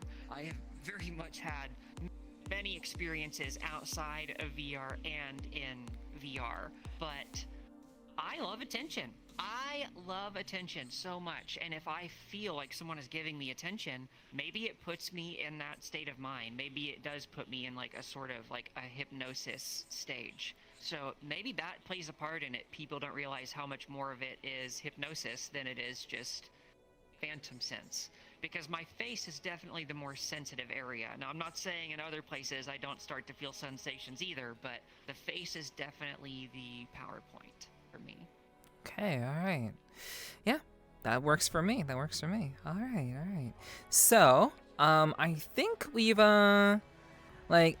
covered all of the bases I wanted to cover with VRChat. You know, there's a lot that goes into it, and you've been on the platform for a long time, so there's a lot of things I thought we could talk about with regards to that, because you've seen so much. Yeah. So I guess we can go ahead and get into streaming, and all that comes along with that. So you have been streaming for 11 years, correct? As of April, I will hit my 11th year. Okay. And you said earlier that streaming for you really was just like a hobby. It was just something that you just kind of did. What were you doing before streaming? What was the game plan before streaming? When I was in high school, and to go back to a little bit of the dark side a little bit, like all the bullying and things like that, when I mentioned like I was bodybuilding and doing mixed martial arts, I had a cage fighting career. So I guess when you get bullied enough, you become kind of angry at the world. And I didn't want people to be able to put their hands on me in the way that they did. Like I said, I had a hospital trip due to bullying. I had a severe concussion and a seizure at the same time. And that will bring on certain things like PTSD. Mm-hmm. It's just something you don't forget. And like at the time, I was somebody who had never experienced trauma like that. It's one thing to have a concussion, which I've had many, but to have a seizure at the same time, it's a whole other beast. Like you feel like you're paralyzed, and you are for a while. I was knocked out for so long that when I came to, I saw my dad, and I was like, if my dad had enough time to come across town to school, and I'm waking up and seeing him, I was out. I was out.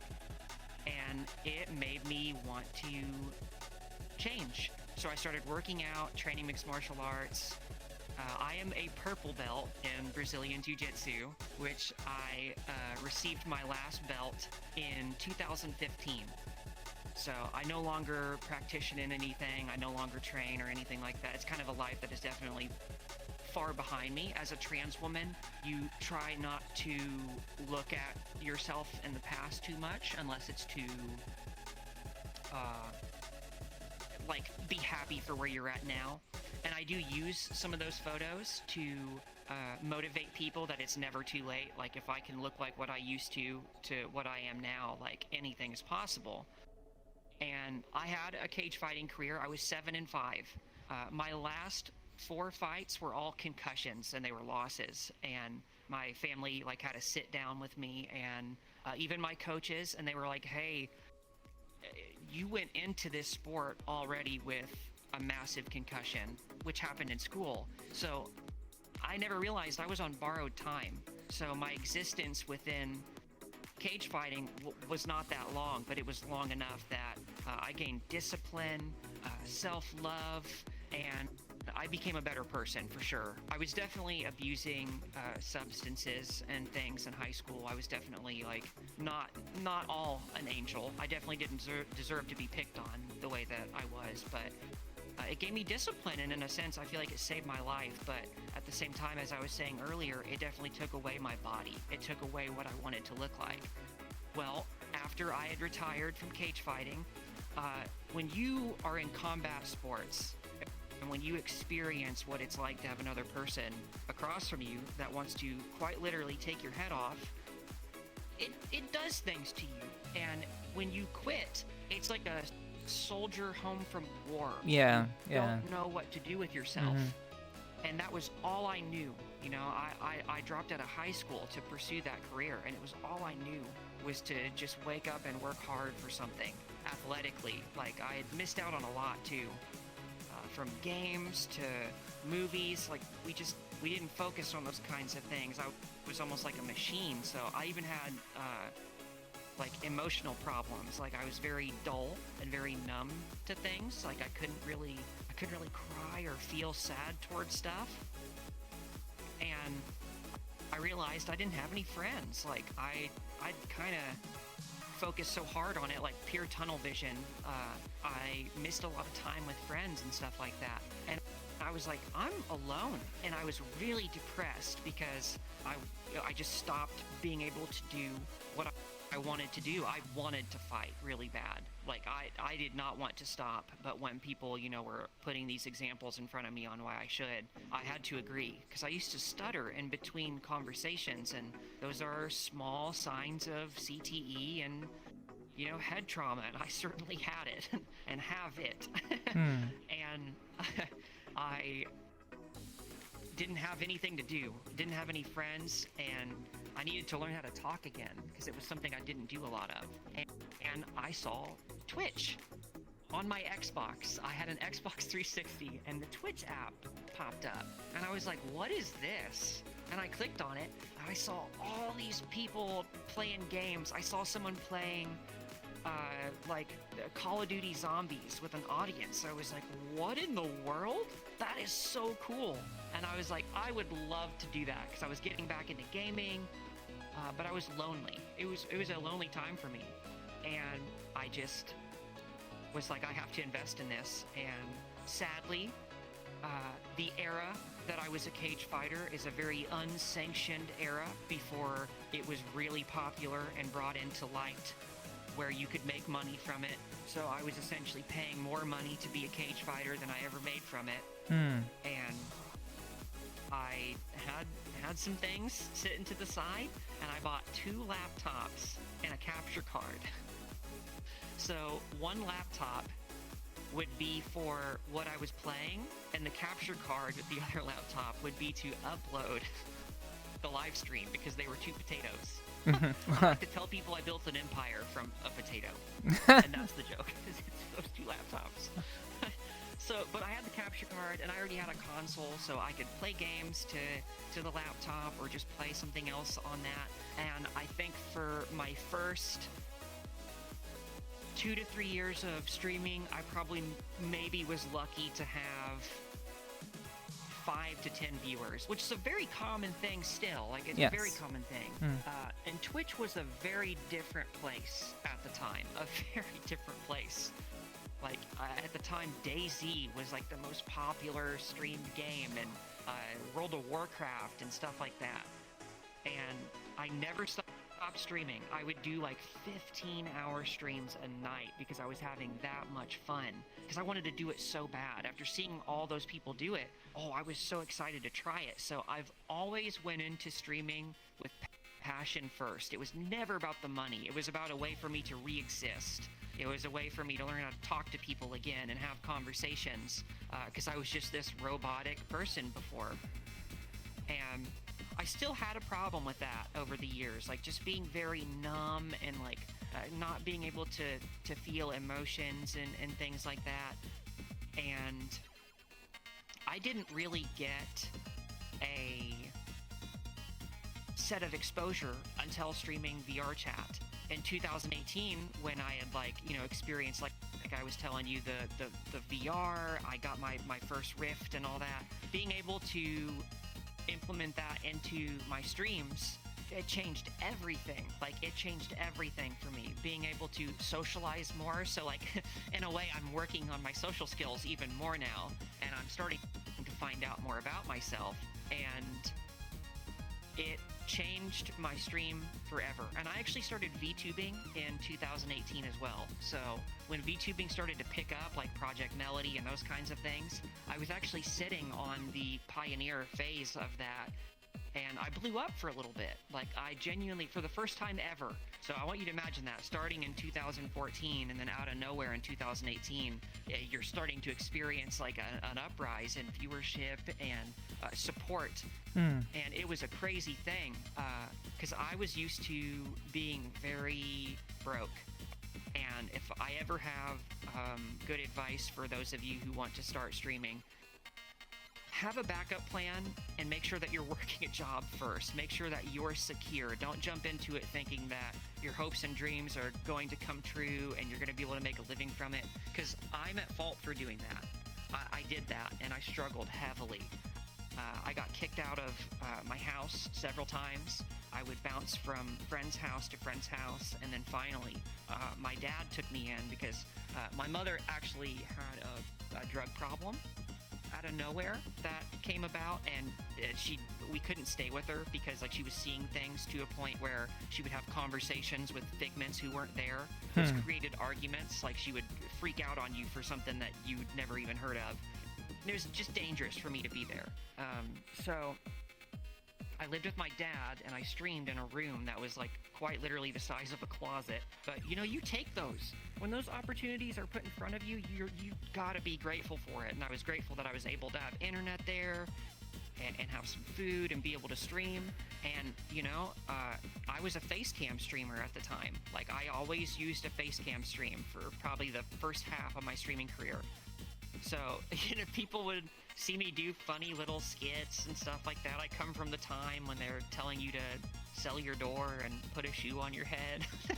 I come from that era of streaming, and to be able to go from that to back into my mom's home, and she's healthier and better, and my mom is starting to see like, okay, you're doing something with this. And my mom actually invested in me getting my first desktop computer, which I was so grateful for.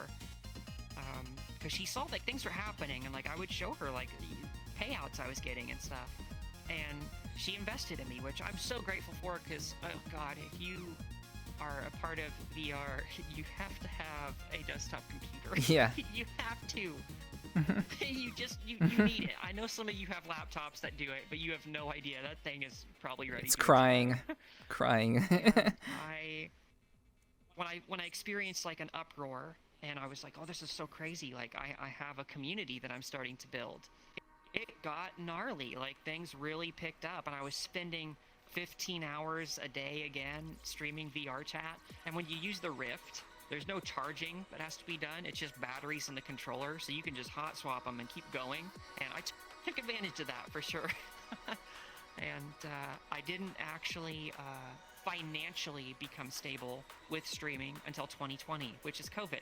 And I know most of you know what that means. Well, we were all at home, so there were more eyes on streamers than ever before, in my opinion, during COVID. And COVID is what made me blow up. That year, I hate to say it, I don't want this to be considered as bragging whatsoever, but there's controversy with this as well. Payout leaks happened. I don't know if you remember that in 2020, like all those weird payout leaks happened about a year later, like everybody's pay was getting leaked and oh yeah, I do remember that. So makes this much. Yeah, the Well, whole top yeah. Mm-hmm. It came out that I was one of the top paid VRChat streamers of 2020. I made 80K that year. 80K. That's a big deal. That's a lot. For a VRChat streamer. That's a hell of a lot. And somebody coming from like kind of a weird, humble beginning, you're used to not really having a whole lot. So I never needed to spend on anything. So I've always saved. I still have that mindset today. I've always saved, and I would tell myself, like, let's use this for a proper time on something that can give back or at least put me in a better place so I can do this even better. Well, in 2021, I took that money and I got out of my mom's house and got an apartment because I wanted to transition. So I was like, it's now or never. Like, we got to go. So I used that money and I got out. And when I said, like, if you want to go places and you want to accomplish something, you have to really want it and just go get it. That's what 2020 was all about for me. It was about making things happen. And I did. And I slept in a bar basement. I lived and streamed in a bar basement for 2 years. And that's where I was streaming VRChat. And that's when Phasmophobia came out. Ooh, is it so much scarier in there? So much scarier. But I got my apartment. I started HRT. And to go back to emotions, like not being able to like feel sadness or like feel sympathy and things like that. Oh, when estrogen entered my body, I was finally able to feel things that I wanted to feel. I cry a lot more now. I cry a lot, but it's still like silly stuff. Like, well, it could be something really cute. Like, I can watch anime and cry, and that's not something I could do before. So, streaming has put me in a position where I learned how to be social again. I learned how to play games again. I found a hobby and I found a passion that's not going to give me CTE. And I can cry again, and I can feel emotions towards people and things. I actually, I had a relationship before transitioning, and it wasn't until recently I realized, like, I did not treat that person very well. Like, I was not as caring as I could have been. I was not as soft as I could have been because I was too numb to everything. So I truly feel like it was my destiny to become what I am now because I'm a much better, sweeter person. So I definitely am glad that things have landed where they have, and it's a very, it's humbling for me that it all came from doing something I enjoy, like streaming. Being able to wake up every day and know that what you do is a career, and what helped me get this home and pay it off is something that I have deep, deep passion for and a huge respect for. I really put myself through the ringer. I came from a time where no viewers were a thing. The affiliate program did not even exist yet. So I come from a time where it's like you either are meant for it or you're not. And for a long time, I don't think I was meant to have streaming as a career, but that's what it became. And I'm grateful for that. Like, the silly little saying, like, if you work the job you like, you'll never work a day in your life. And I do feel that. Now, it is hard, and streaming is definitely taxing on your mental, but you learn to manage those things and have a good balance and take care of yourself so that you can come back with a refreshed mind and do it the way you want. But 2020 was definitely the defining year for me that has put me into the spot that I am now. And this year, I've experienced a growth all over again. I'm used to having like 30 viewers or less, which is a lot of people. Like, if you visualize a classroom of 30 people, that's a lot of human beings. So when you think about that, that's a lot of people still, and a lot of people will undermine that and make it seem like that's not a lot. But when you've had 10 viewers for 5 years in a row, you become very grateful of the attention. Yeah. and now I'm reaching 130 plus average stream of viewers. I'm still getting used to it. I'm very much getting used to it. It's hard, but I'm grateful.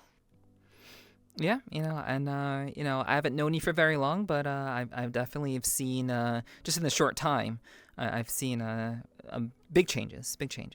So yeah, I definitely see that, and I have all the respect for you, because like, you're a hard worker. You really put yourself out there, and you've been doing this for such a long time. Like, I don't think many people can imagine streaming for even a decade, let alone 5 years. That's a really long time, especially if you're not even seeing much changes. It's a very, very long time, but sometimes sometimes it just takes change. Something has to be different. You have to be willing to try something different, and that's really something that I've always tried to remember about streaming. Like, for people who are trying to get into streaming, like, being willing to try something different if one thing isn't working, like, being able to pivot like that is extremely important. Doing the same thing over and over again and expecting something to change is kind of not very smart if you want to make something of this. But if you only have like one thing that you can do, then you might want to learn some new skills. You may want to try something different. Right. Yeah. Well, how about this? How about I ask you, like, what is it about you that you believe? I guess, what do you think people find most entertaining about you? I know you had your blow up with in 2020, as well as substantial growth in viewership when you start doing VRChat. But what is it about you that you think people like? I guess actually, I won't frame it in that way. I'll frame it differently. What do you believe it means to be entertaining? If you're putting asses in seats and they're staying there and they're at least keeping a tab open for you, it might not be that exact live stream that hooked them. It might even be a stream that you did 2 months ago. It only takes one interaction with a viewer to win them over. So that's why it's important to think about what you're doing and think about what you want to do as a streamer, because if it locks someone in and they become a fan, they really will show up to everything, even if they don't intend to watch it. But if they get to know you enough, or they like the way that you talk, or maybe even your voice calms them down, because I would assume, like, a lot of viewers, like, they come home from work and you're kind of the soothing portion of the chaos they just went through. You could just be their go-to person. It just becomes a place of comfort, and they get used to you, and they get to know you as well in some instances, and you just become a daily part of what they watch. So even if you're not being as entertaining as you were when they first found you, you might become their comfort spot, and you're just their background noise for when they study or when they work on art in the background, the little things like that. But for me, I'm definitely a yapper. Like, I talk a lot. I've been dancing more lately than ever, but I still will yap and talk. And I do think that a combination of all those things brings in people, maybe even different types of people too. People who want to see the dancing, or people who are just there for the yapping, or people who are there for all of it. You never know, really, what you're, but let's be real. Like, there's some niche things that people like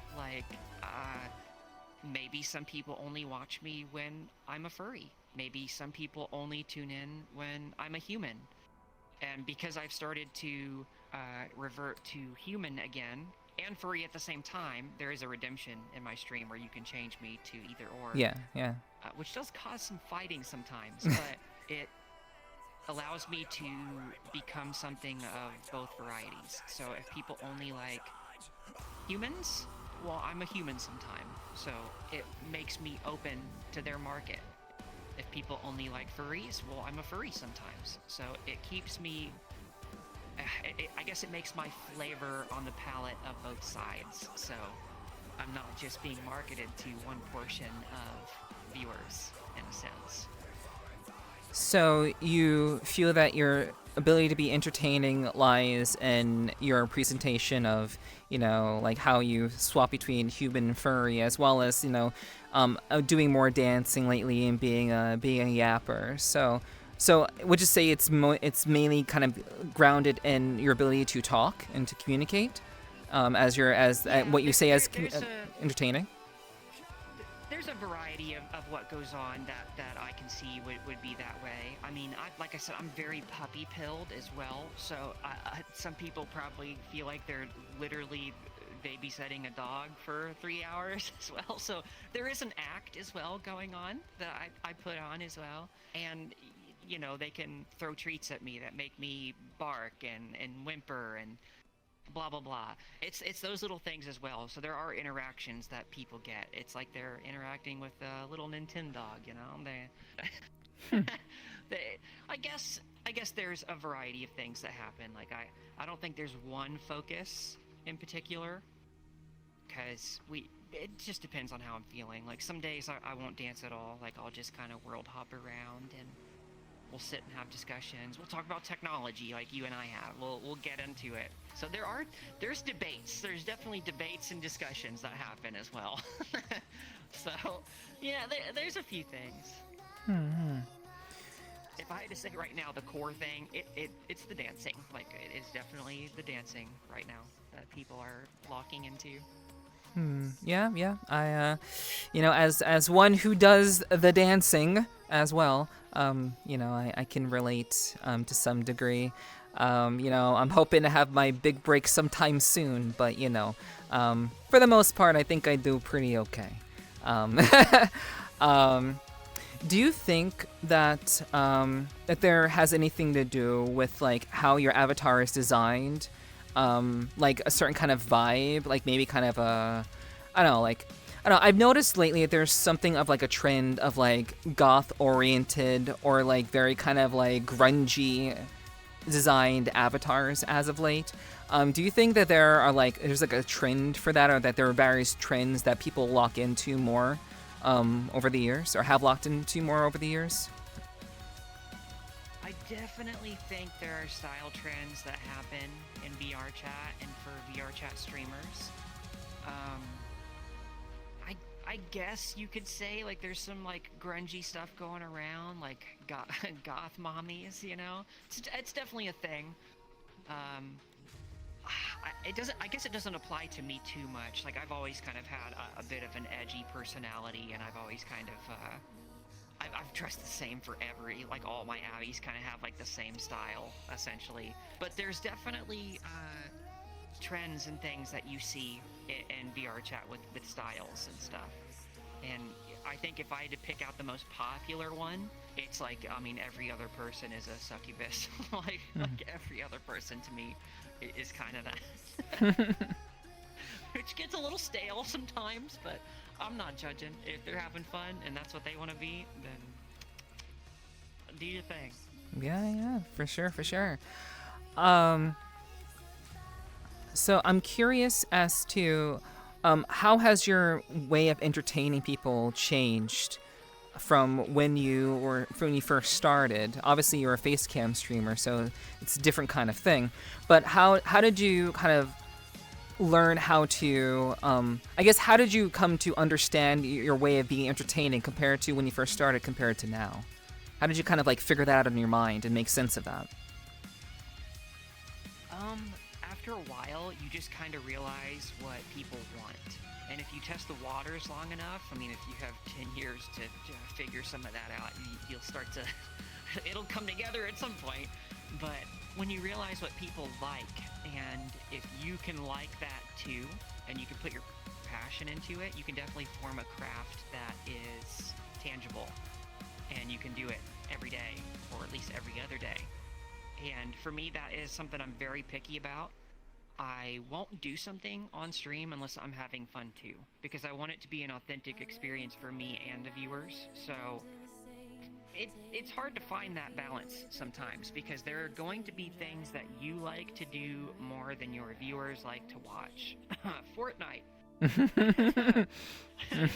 Yeah, Like, yeah. there's just some obvious things out there that you kind of realize, and as another VRChat streamer and VTuber, you probably understand like what we were saying, like desktop stuff is on the lower side compared to VRChat, and I don't think it's always a lewd thing. I think people like body language too. Being able to see how someone is standing or moving their hands, and even just their stance, like all of it. I think people really like to see that because it's like you're almost crossing a line of VR and IRL, and they're getting that from you. They're getting your real motions, especially when you have face tracking. Yeah. It really adds to that. So I do think that it's not always like, ooh, can't wait to see streamers' booty. I think it's like there's a combination of things that make people want to see VRChat versus VTubing, and there's also an attention difference. When you're playing Dark Souls and you're, rolling around dodging mechanics, you can't always read what Andy is saying in chat. Right. You'll miss it sometimes. So when you're in VRChat, typically your chat box is right in front of you or on your hand, so chat definitely gets more attention in the VR streams that I've noticed. You are more than likely to be seen by your streamer when they're in VRChat, so I think that has a lot to do with it as well. Viewers want attention, Of course. So to kind of continue along those lines, what was your perspective with regards to, we'll say what your approach to streaming and your mindset towards streaming obviously went through various changes over time. I'm curious, for someone like yourself who was once, very muted in emotion, like how did that affect your streams, and like how was that like? How was that an issue, or how did you stay entertaining with that going on, and I guess how is that like different from who you are now? I mean, I guess it will be pretty obvious, but tell us about it. Yeah. Well, definitely the beginning days of streaming and things like that, I was definitely relying on the games that I was playing to carry me and to bring people in. I wasn't really focusing on being a personality, which is such a big deal today. Like, if you're not crazy esports MLG player, you should probably go ahead and tell yourself that game is not going to carry you to viewership. It's not going to carry you to necessarily build a big community, which you can. Like, let's say it's a small game and you're really good at it, but you're not, the best of the best. If it's like an MMO, yeah, you'll bring in people who play with you and stuff like that, but I think there's a fine line between your friends and viewers. Those are two different things, and sometimes streamers forget how to separate those things. But I struggled. I definitely struggled with having personality, and moving on a few years later, VRChat definitely kept making me find myself, and it made me more social. So it did make me pop out more. It did make me want to be entertaining as myself and not really care about a game carrying me or anything like that. And who's to say if the games ever did? I was definitely struggling. I did not have good viewership, and most of my friends who do that same path, it's the same thing for them too. It's kind of an obvious outcome. It's not like, well, I was just screwed over. No, like that's the same thing that happens to a lot of people. So just changing my emotions and getting more excited, like being more giddy. People that come home from a job, they do not want to see somebody like just kind of be like, super quiet and lock in on the game all the time. They do want some excitement and some happiness. Maybe that's why they watch you. They want to get some of that energy from you. They want to be able to catch your vibe, and sometimes as people we need that. We can't really catch a vibe until someone else gives it to us every now and then. It's like a song you hear in the background. You're like, oh, okay, I kind of like this. And you start bobbing your head. And you're like, oh, I wasn't doing that before. Hmm.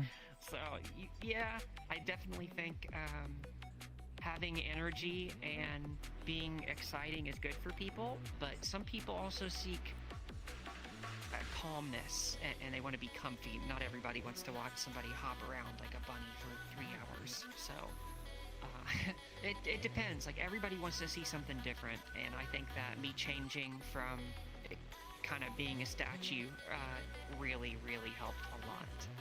And it made me realize as well myself, like, it changed how I felt about myself as well. I was like, oh my gosh, I'm kind of cool. Like, whoa, this was inside somewhere this whole time. Mm-hmm. Yeah. And like, with regards to how things, like, I'm doing a lot of comparison because you've been at this for a very long time. So I like to kind of get your perspectives on, like, then and now kind of thing, to kind of paint a picture for people who may be, struggling with streaming right now, before they kind of decide to get into it long term, let's say. So how important would you say that consistency is for you when it comes to streaming? Well, what was the value that you would place on that, and what was that like when you first started compared to now? Okay, so something I learned, probably, I'd say 2022, it kind of hit me, like, consistency is good, and you do need it, but at the same time, there has to be a balance with quality. If your consistency is more frequent than the quality of your content, you're gonna notice, and people are gonna notice. So I do have some friends and some people I've noticed that will stream for way too long, and it's like it only gets worse as the hours go, and it's just not content. It's not quality either. Whereas you can have a 3 to 4 hour stream where you use all of your energy, you use all of your brain power, and you dish out a nice 3 to 4 hours of something that is exciting for every single minute of it. Because there's downtime, and when that downtime kicks in, if you don't recover from the downtime, it's just gonna keep going down. So I hate when I see people think that jumping into streaming means that they need to grind. It's the wrong mindset. It's not a time thing. If you're gonna grind, do that off stream. Think about what you're going to do with those 3 to 4 hours. That is what you need to grind at, not just sitting in front of your computer for 20 hours and hoping for something to happen, hoping for something to fall at your feet. Does it happen? Well, of course it does. Like, it does happen, but not at the rate that it would if you were really showcasing a better product than just waiting. Because it's almost like that's what it feels like for me sometimes when I see people who are live for that long. And there's different circumstances, don't get me wrong. There are subathons, there are donathons and things like that where people are supposed to be there for that long. And it's a special occasion. It's not like the streamer's doing that all the time. And to go on the record, I've only had one subathon in my entire streaming career. It only lasted like 5 days, and I was like, no, we're done. No, thank you. Not for me. Maybe in the future, but yes. And I do think that's a repetitively abused thing as well, is streamers doing subathons all the time. I'm like, didn't you just do one 2 months ago or a month ago? Like, you're killing the element of surprise when you do it that many times, and you're gonna find that each subathon is going to get worse as you go, unless you're Kai Cenat, unless you have like a whole production team that's gonna make sure that every subathon you do is wild. But if you're just out here on your own, like, you have to understand, like, things get stale, and people, because you aren't burning out, your viewers will burn out. They'll get tired of it. They're like, well, I'm gonna watch somebody else that's doing something else now. And then you lose them. So definitely think about quality over consistency. And I'm not saying consistency is bad, but you have to be careful, because I made that mistake myself, like, from experience. I definitely I I don't think I was grinding. I think I was just having way too much fun with it, and I didn't want to end stream. I just wanted to keep going because it was making me so happy. So I was gaining a whole lot more than funds at the time from it. Like, it was giving me dopamine. Like, I was getting, I was in a better mood overall, and it was some of the most fun I've ever had. So a lot of those big hours and stuff I used to put in was just, I think I was just having too much fun. I probably should have ended stream after, the 8-hour mark. Probably should have called it there. So you talked a little bit about quality. What makes a quality stream?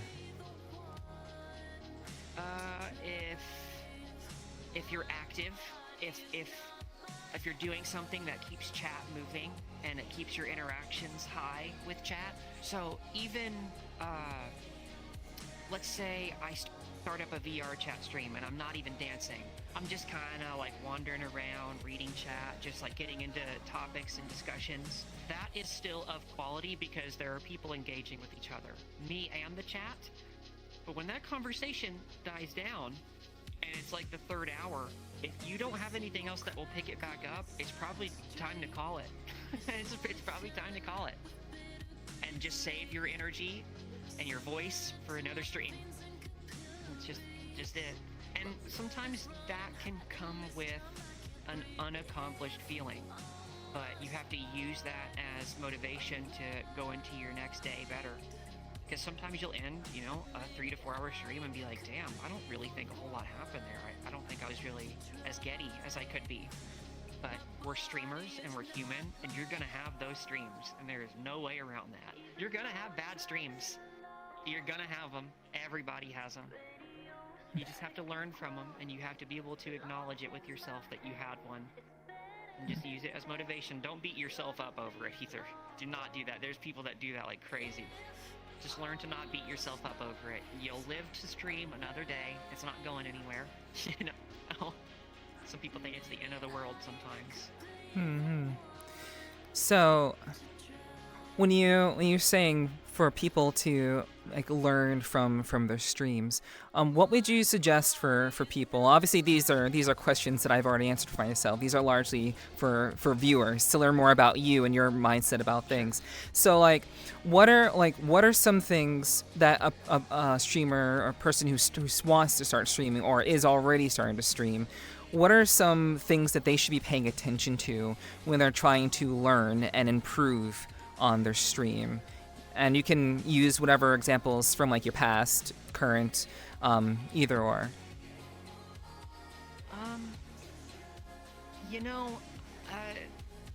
I guess the VTuber era kind of tainted this a little bit. People, they get overhyped and they overwhelm themselves with like debuts and things like that when they had never even streamed before. And I think that that's a very dangerous territory to jump into, because if you're not attuned and you're not ready for broadcasting, you're going to find yourself in a sticky spot.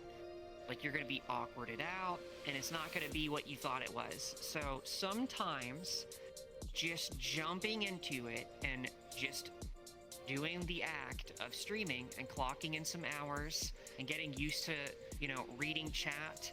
And if you don't have a chat, which most of you will not if you start streaming, don't be afraid to talk to yourself. Don't be afraid to commentate on what you're doing. Even if you're just playing a game, don't be afraid to commentate on it. Don't be afraid to, I guess, have some sort of interaction with yourself. That's a difficult thing to do, and that's one of the hardest things in streaming for me, is having a dead chat, because I bounce off of chat. I do rely on chat to give me stuff to talk about sometimes and to bounce off of them. When you start out, you don't have that. It's just you and your game, or you and VRChat. You're just tossed out there in a desert. And I get that that's why people hype up debuts, because it kind of does bring viewers to a stream that has never started before. But I think that for most people, that will stress you out. That will stress you out, and it might even ruin the experience of what streaming is. So it's good to just get in the hours, get your settings honed in, figure out your bit rates, figure out your follow alerts, all that silly stuff, and have fun with it. That your first year of streaming should really just be like finding your enjoyment from it and having fun with it, because that's what helps create your personality, is having fun. So if you make it too picky and you make it too much of a job, well, you might ruin like what streaming is for yourself in your first year. You might ruin your passion even if you have it. It's everyone's different, so don't get me wrong, everybody has their different approaches for things, but if I had to give my opinion, like, just put in the hours. Like, start doing little streams. If you don't have a lot of time to do it as well, you have to ask yourself if it's worth the time to invest in, because streaming is kind of an investment, and if you want something to happen from it, you can't just stream one time a week. So if we go back to consistency, you do need to stream. Like, you can't just do one stream a week. I have some friends that will complain about so many different things, and I'm like, people don't know who you are because you're never live for them to figure out who you are. You have to put in a balance of time, just not too much, but you got to put yourself out there. Can't complain about not being noticed when you're streaming, 3 times every 2 weeks. That's just how it is. Yeah. I totally agree with that. So when it comes to like what you prioritize as as someone who's been doing this for, like, you're essentially a veteran at this point,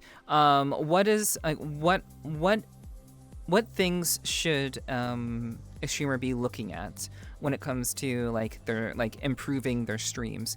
Like, for example, like for me, the only stat I look at are average viewers. That's all I look at. And I look at like a graph, like a single graph, average viewers, boom, that's all I care about, and what that graph looks like. What would you say is most important for I guess any streamer to really pay attention to? I think it's to step away from looking at all those stats all the time. And I think it's good to step away from your viewer count. So if you're actively live, you should definitely refrain from having your viewer count visible to yourself. Agreed. It can put you in a bad mood. It can also make you nervous because you'll see a bigger number and you'll start to think you need to do something else when clearly they're there for what you were already doing. But I don't look at stats. As of recently, it's the first time ever that I've actually started looking at stuff because we're partner pushing, and I'm averaging out enough to finally apply for partnership after so long. But I don't look at it. I think about like engagements that I had that stream, like were the viewers having a good time? Yeah. Was I having a good time? And I'm not saying that you shouldn't look at like your stats and stuff like that. You definitely should, but you don't want to become obsessive over it. But you do, if you're going to be a successful streamer, you do need to find some levels of obsession. So just be brainstorming. Be brainstorming all the time. Like, it'll keep you awake at night sometimes. But brainstorming at all times of something that you can do that's different, or something that you haven't tried yet, or even something that you already are doing that's working, you can even improve on that. It's something to think about more than the numbers. Because if you know in your heart what you're trying will work, well, the numbers are going to come. And believe me, they do. You can manifest everything in streaming, and I've done it for a while. But you have to, there's things to ignore. There's definitely things to ignore. And once again, everyone's different. So like, if you want to look at those things and you enjoy seeing the improvement or uprise in averages and stuff like that, I don't see a problem with it. I think, it's good because you can give yourself a little tap on the back for that too. You're like, okay, we're doing something, we're doing good. Yeah. So yeah, nothing wrong with that. It just depends on what it does for you. For me, I feel like it's never made me feel too good. Like it's kind of brought me down a little bit. I'm like, oh gosh, this is getting worse. But now it's like, it's different. And I will say this as well, like, being a streamer veteran, I'm still learning things every day. So there's always something that you can learn. So I've never stopped learning, so I never see myself as like complete or anything like that. There's always something to keep learning and figuring out. That's just the mindset I have. Like I tell myself, like, okay, well, let's keep our ears open. Mm-hmm. For real, yeah. Do you watch other streamers? And if you do you study them? Like, do you find, like, do you watch other streamers for the sake of watching them, or do you watch other streamers for the sake of perhaps, gleaning something that perhaps they may be doing that you can maybe incorporate into your own streams, or or just see something that maybe they're doing that's really, really cool?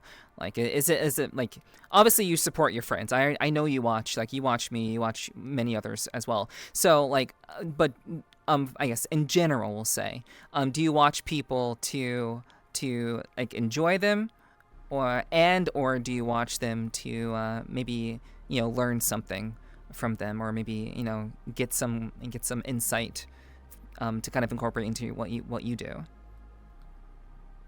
So when I first stumbled upon Twitch, I was definitely watching a lot of streams, like a lot. Like, it was like, I mean, it's what made me want to do it so much. I was watching a lot of streams, but as I started doing it, I definitely drifted away from watching, because I mean, I didn't always have the time to. Like, I'd be streaming myself.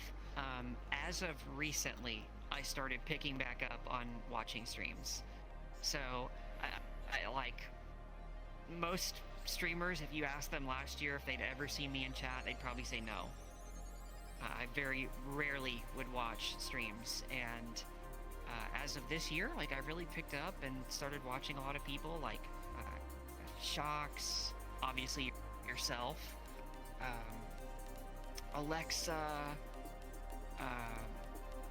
I've watched ADC forever. I'm really good friends with ADC. I've always just popped in, but that's more of just to say hi to a friend than it is to gander the content.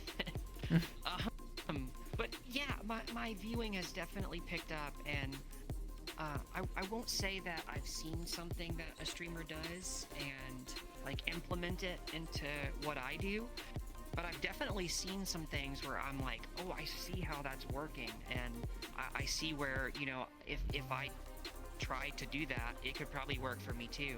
And I think there's a fine line between copying a streamer and then like finding some inspiration on your own stuff from watching someone. And that's what I try to do. I'm like, where can I find some inspiration from this? Like, Spotfire is another streamer I watch a lot. They do really cool arm movement when they're dancing, and I've noticed that my dance moves are very hip-based and lacking lots of hand movement. So watching Spot has actually helped me improve some of my hand movement and motions when dancing. So definitely there is a lot to learn from that. There's definitely a lot to learn from watching other streamers. Probably something good to do for people who want to stream as well is like, I bet you could agree with this. Before we were all streamers, we were viewers. So you start as a viewer first. Yeah. And sometimes I like to put myself right back into the shoes of a viewer and just pretend like that is who I am for that time. And I think I soak in more information that way, and I'm able to enjoy it more. Because streaming is my job. So at the same time, it's like you work at McDonald's and you clock out and then go back to McDonald's. So yeah. It's sometimes hard to watch a stream after you just did it, but I find that some people are entertaining enough that it doesn't feel that way, and you are a very good example of that. Like, I have no problem pulling you up after I'm done streaming. Thank you. I actually find myself entertained, and it's a good way to wind down as well. I like watching you do your thing. It's really nice. I'm very grateful that I've been able to catch your streams and get to be acquainted with what you do. It's been nice. Hell yeah, I appreciate that, and likewise, like I do tune into your streams, and I don't always say anything, but like obviously, I wouldn't I do watch what you do, and I see what you're doing, and I appreciate what you do. It's very, very entertaining. You always like to yap, and I like that too, like the yap. I mean, we're both yappers. We're both very much yappers, so yeah.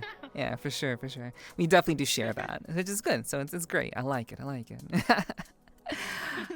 So, how important would you say is your name, your username, when it comes to streaming? I think that's a good topic. Because you get a lot of people. Oh, I'm so sorry if this offends someone. You get a lot of dragon2147 underscore killer underscore bunny, and it's like, what were you thinking? Like, what happened there? When I see that, it's an eyesore. It's an eyesore. It's like, you didn't try to come up with a unique name. And I do think your name is that's number one. That's the first place that you start if you want to be a streamer. Your name is such an important thing. And I get it, we can meme. There's, someone named XQC. That's just letters, but it's still unique. It's literally unique. You have to... That's probably a hard thing for people to do, because you have to brainstorm on that one and you have to settle with it. I've changed my name 2 times as a streamer. My very first name, which was a good name, but it became more of a dead name to me because it was just during a time of when I was a guy. And that name was Sinkridge, and people would call me Sink. So you get a full name and you get a cutoff. So being able to cut a name short, like Neff, instead of saying the whole thing, is a good thing, and it's unique, and it allows people to say your name differently if they want to. So for me, being able to be Mox or Moxley, it is perfect for me, and I love it. I love hearing it. But yeah, that is so important. I cannot stress that enough. And this goes out to Twitch users. Please be more unique on your usernames. I will get people that follow me, and I'm like, if you think I can pronounce that, you have lost your marbles.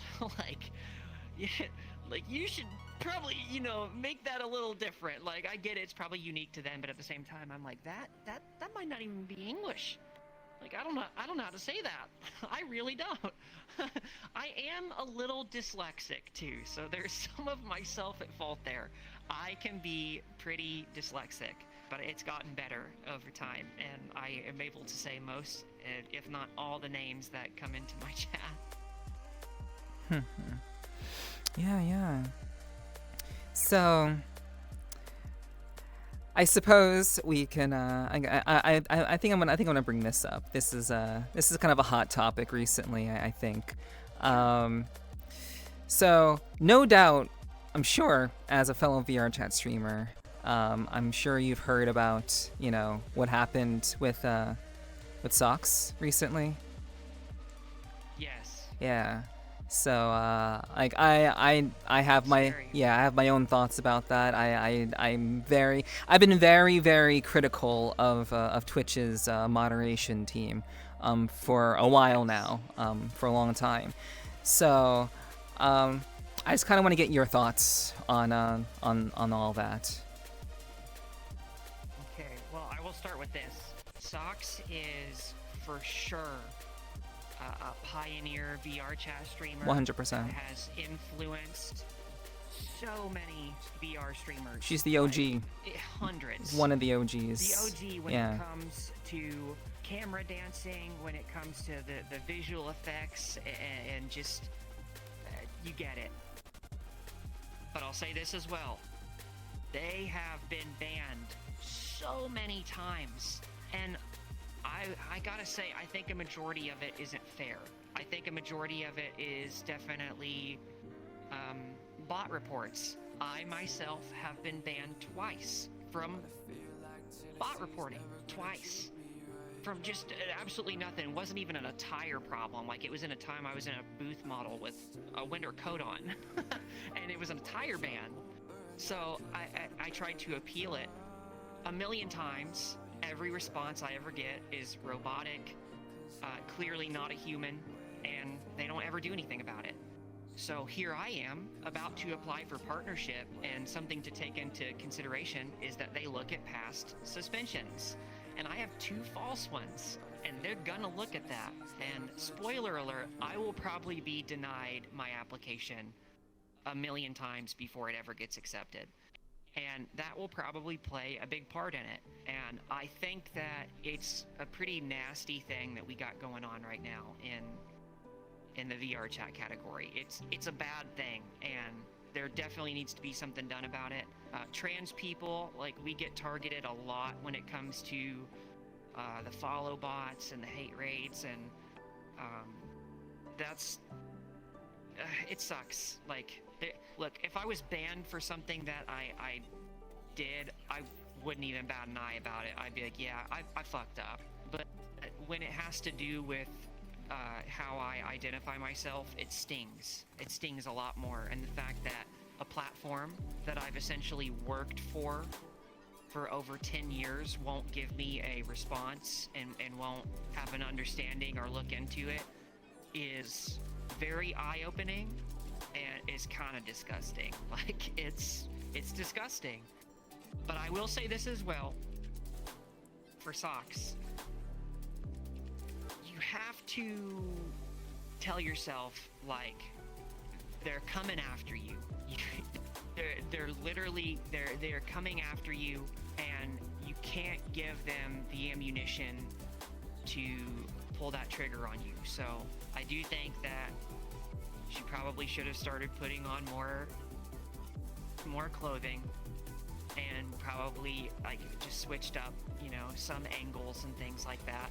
And I'm not against them doing that, and I don't think they should have to stop doing that. I don't think they should ever have had to stop doing that. But if it's a way for you to stay and be able to make a living where you are and where you have been, you sadly have to adapt to that. And you are going to lose viewers, you're going to lose support, because it's not the same vibe. They're not seeing as much skin as they used to. But if it has to do with your existence on a platform, like keeping your job, you have to adapt to those things. You have to.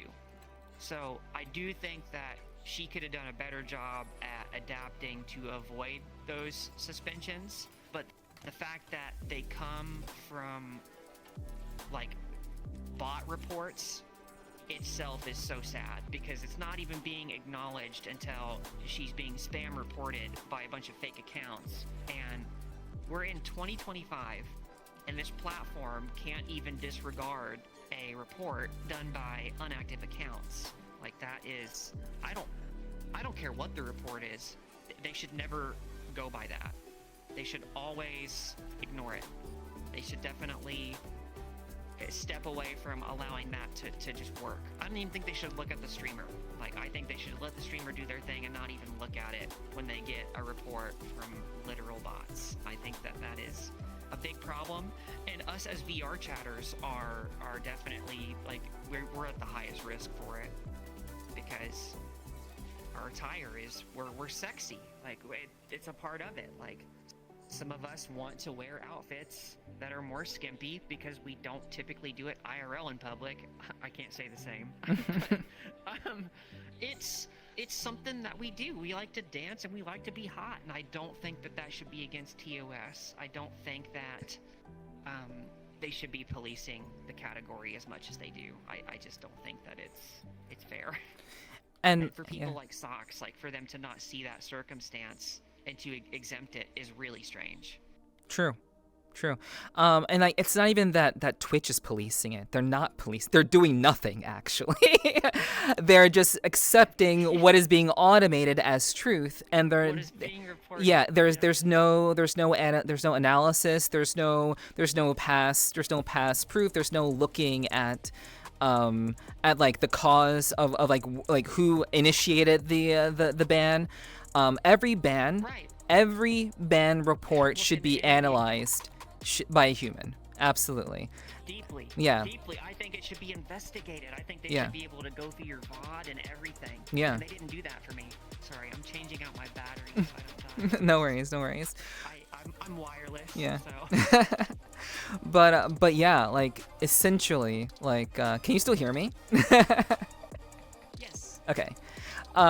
So yeah, like basically the fact that what I personally think is that they were waiting for an opportunity to get socks. They were waiting for, despite her being partner, they were waiting for an opportunity where some asshole would cause her to get banned for a stupid reason. And they're like, okay, all right, okay, we can use this as long as we don't say anything. We can only get her for this. And like, I do believe that there is substantial bias in the moderation team towards VRChat streams, a massive bias towards them, and a massive positive bias towards people who agree with their ideology. Like, ideological bias exists in the moderation team as well. You know, like for example, you know, I don't know how much you know about Hassan Piker, you know, basically like getting a fucking happy birthday thing by Twitch team. Like, what? It's the substantially large, ridiculous bias towards a certain subset of people on the platform, and they look for opportunities to shoot down people who they don't agree with. And it's not balanced, it's not biased, and no one's being punished for it. And it really sucks. It sucks that like this happened to another VRChat streamer. They now stream on Kick, but for it to happen to like Sucks, who's like a straight up OG, is like it's upsetting. It's pathetic, and The other person, Flame Knight. No, I do know who Flame Knight is though. I've actually ran into them once in VRChat. Everyone's been hit with it. A lot, really? Okay. Yes, like badly. Okay. They can't move from Kick. And I won't lie, I don't want to talk about Kick too much. But, yeah, true. I started streaming on Kick the second the site launched, so I was able to get partnership over there almost immediately.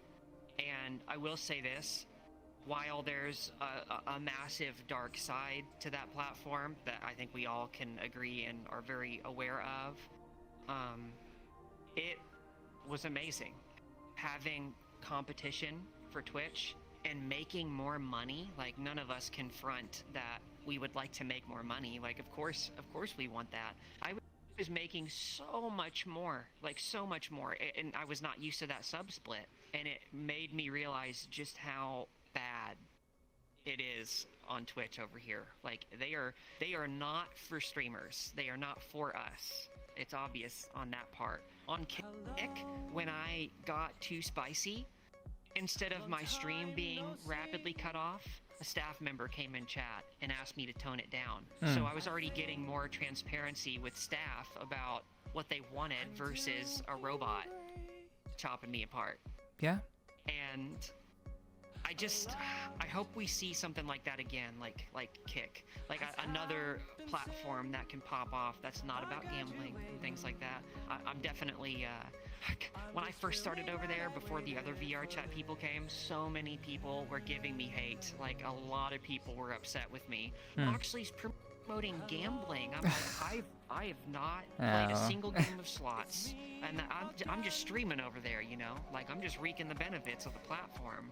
Yeah, guilty by association. Like, so many people, like, they're too small-minded to draw actual analytical, deep, thoughtful opinions about things, so they take it solely on the surface level. It's like, oh, Kick is funded by gambling. You promote gambling. Oh, wow. It's so stupid and childish. There's so many stupid people out there who talk shit, you know? Every corporation has a dark side. Yeah, even everyone knows about. Yeah, But Amazon. There's no good in Amazon. Like, that, you can't tell me that there's not stingy, creepy, weird things over here either. Like, it's just how it is.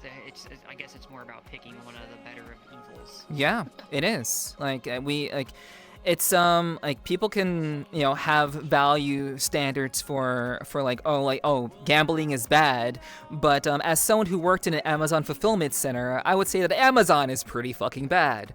But you still use the product, you still use the service, so let's not have a double standard here, you know? Exactly. Yeah.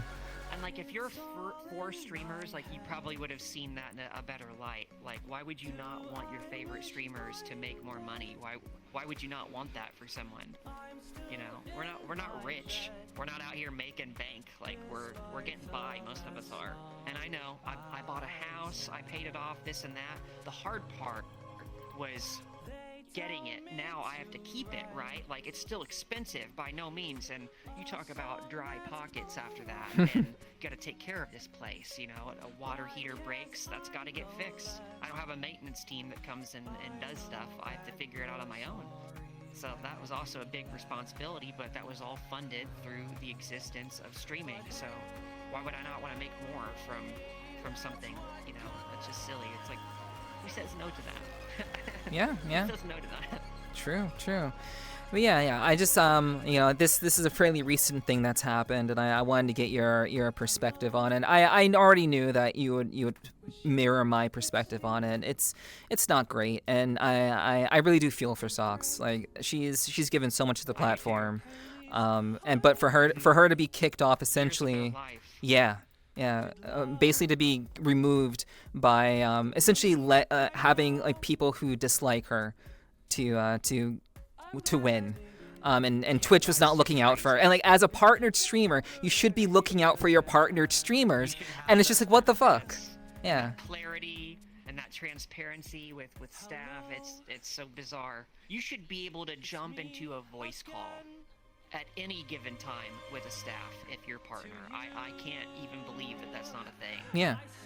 Like, that's crazy that it's, you know, $5.99 for a gifted sub, and that some of that doesn't go towards some customer service that actually works. I mean, they used to. They partner streamers did used to have a specific like partnered manager. They used to have those, and then they got rid of them. You know, so yeah. But that is tragic. Yeah, it's, you know, it just kind of, it sucks, but you know, it kind of is what it is. That's the state of things in 2025. Removed from a platform due to bot raids because they can't get their shit together, and there's substantial corruption inside of their moderation team. It just is what it is, and they won't talk about it, and it sucks.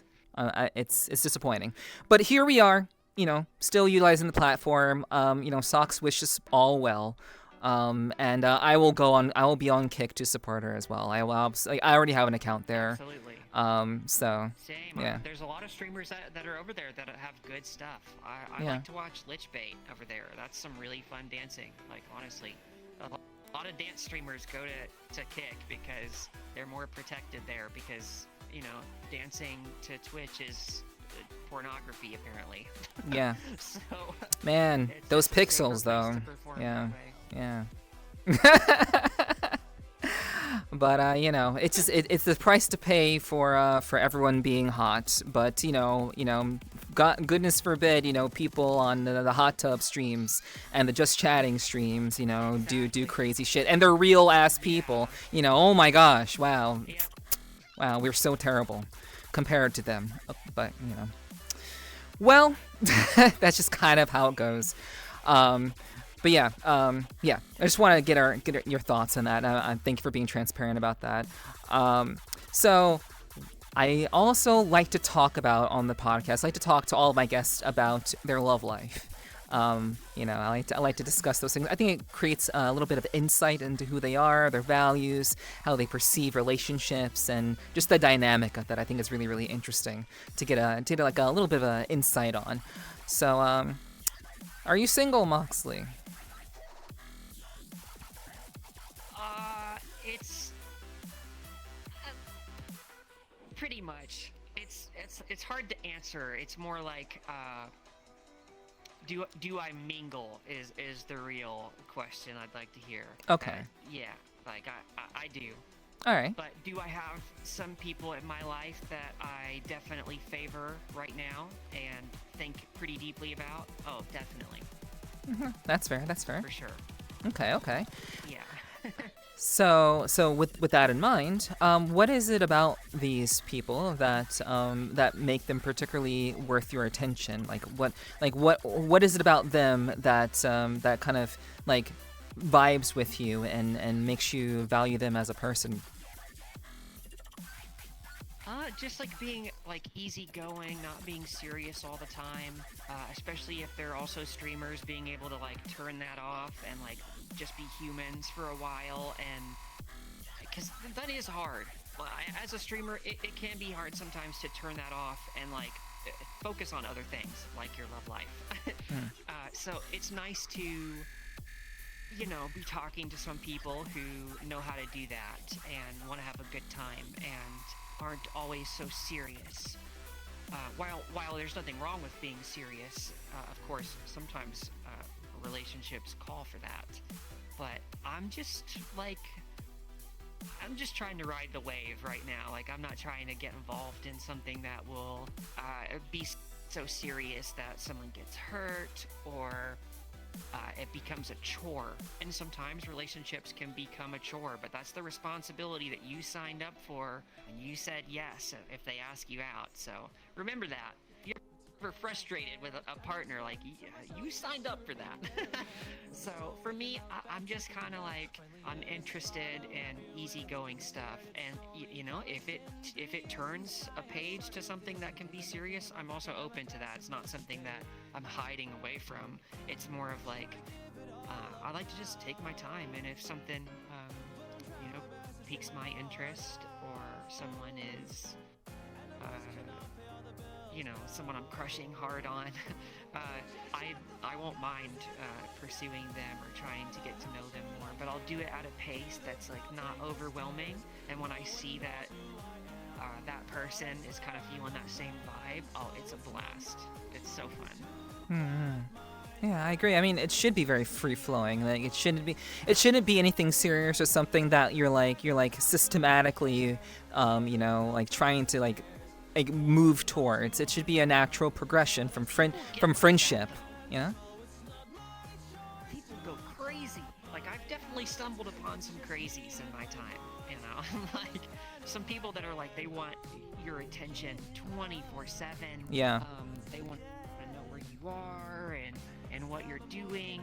And like, I'll be honest, like, if you're not in an open relationship, I get where those questions become warranted and are allowed to be asked, but it's like, you should probably work on building up that trust before you get so close with each other in the first place, so that you're not staying up at night wondering where they are and what they're doing. Because, you know, I've had some boyfriends in the past that like they get really clingy, and I've had some girlfriends that do the same thing, and I do kind of lean towards relationships with women more than guys these days, because I feel like there's more for me to relate there, and we get along so much better, and they just get it. There's things that they just understand and just get by default, whereas boys, they don't. True. Yeah, I mean, it's no secret that I lean more towards the ladies myself, even though I'm bisexual. But, you know, so I definitely understand what you mean. There are just some aspects that you should expect from one and not the other, kind of thing. So, yeah. Of course. Yeah. So, like, I guess, what is it that that matters most to you when, I guess, well, okay, let me ask this another way. How do you interpret the process of building trust? Like, how would you like put into words how one builds trust with another person, and how you would go about doing that? I guess it's like, you gather loyalty with one another, and sometimes it happens in a way that's so natural that you don't even realize it until later. Like just having someone check in on you every now and then, or you can see body language when someone's excited to see you. You can almost read someone.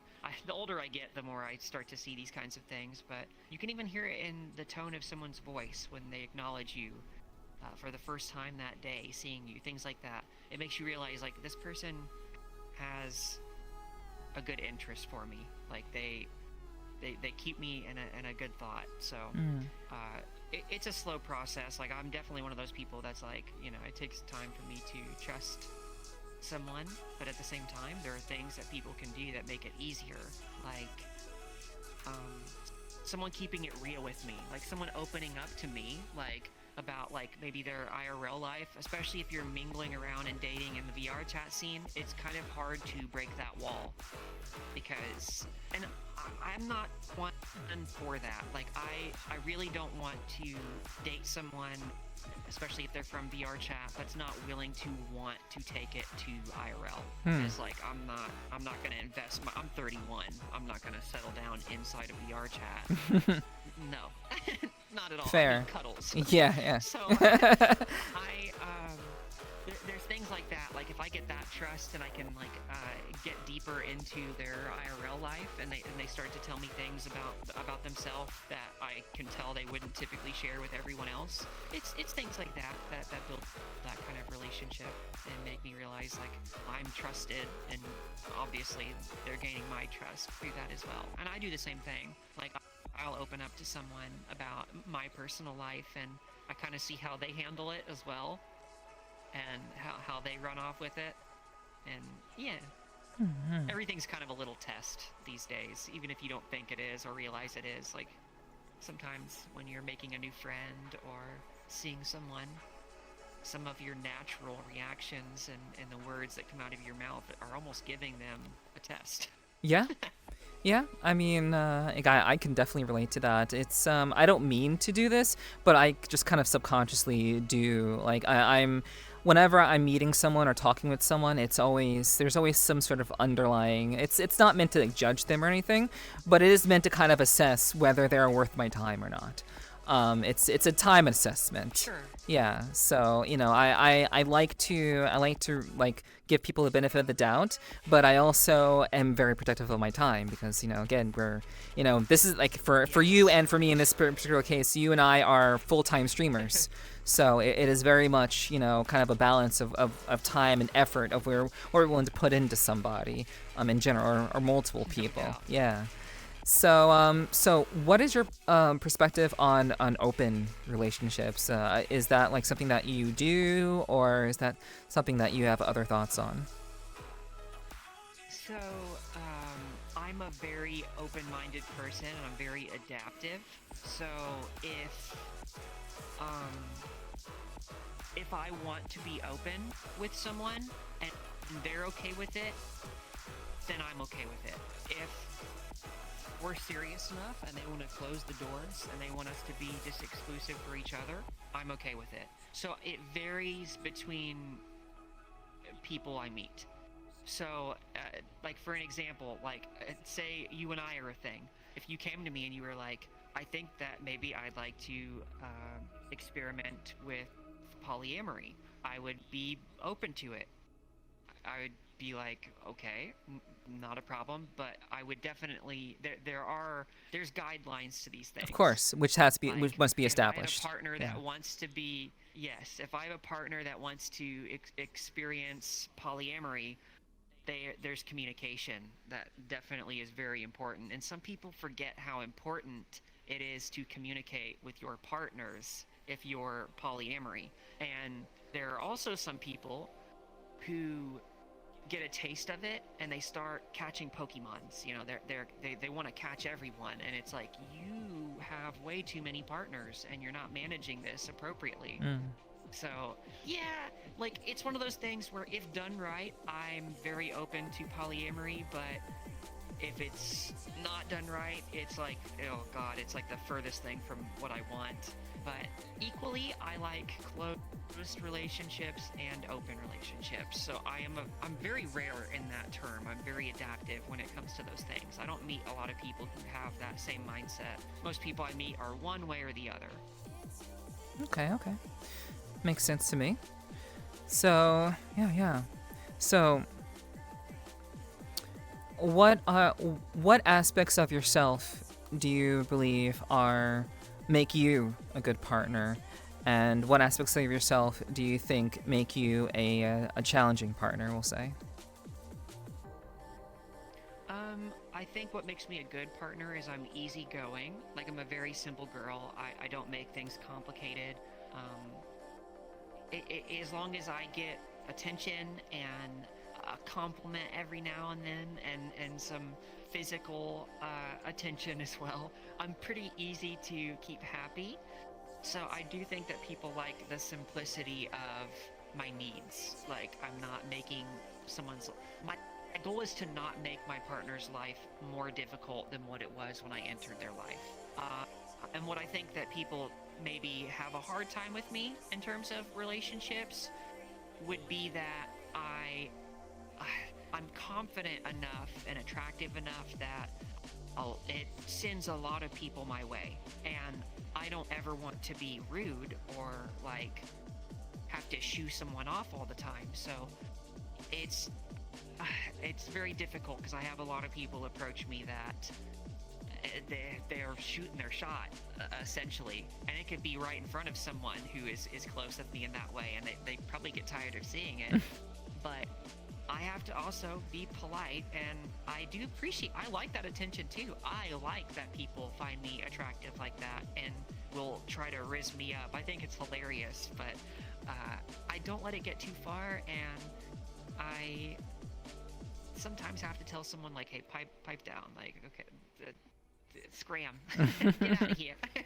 So I do think that partners in the past have definitely had issues with that, and of course, being an online personality, you're out there for the world to see all the time, so it definitely ups that ante. It definitely makes that more of a frequent thing. I'm not just like some random person in VRChat. Like I'm other places too where people see me, so it does make people crush harder and seek me out more and things like that. Mm-hmm. So yeah, that can be a complicated part, but there's also people who don't mind that because they probably get the same thing. There are people who have the same thing go on with them, so yeah. Yeah. I definitely. Well, I mean, I can't say I have a ton of people after me, but it's. I guess that's because we won't talk about me. We won't talk about me. But yeah. I think that's great that you have that. I mean, you are very hot. Full disclosure. Yeah. So, but yeah. I wanna ask, like, what was the next question I wanted to ask? It was related to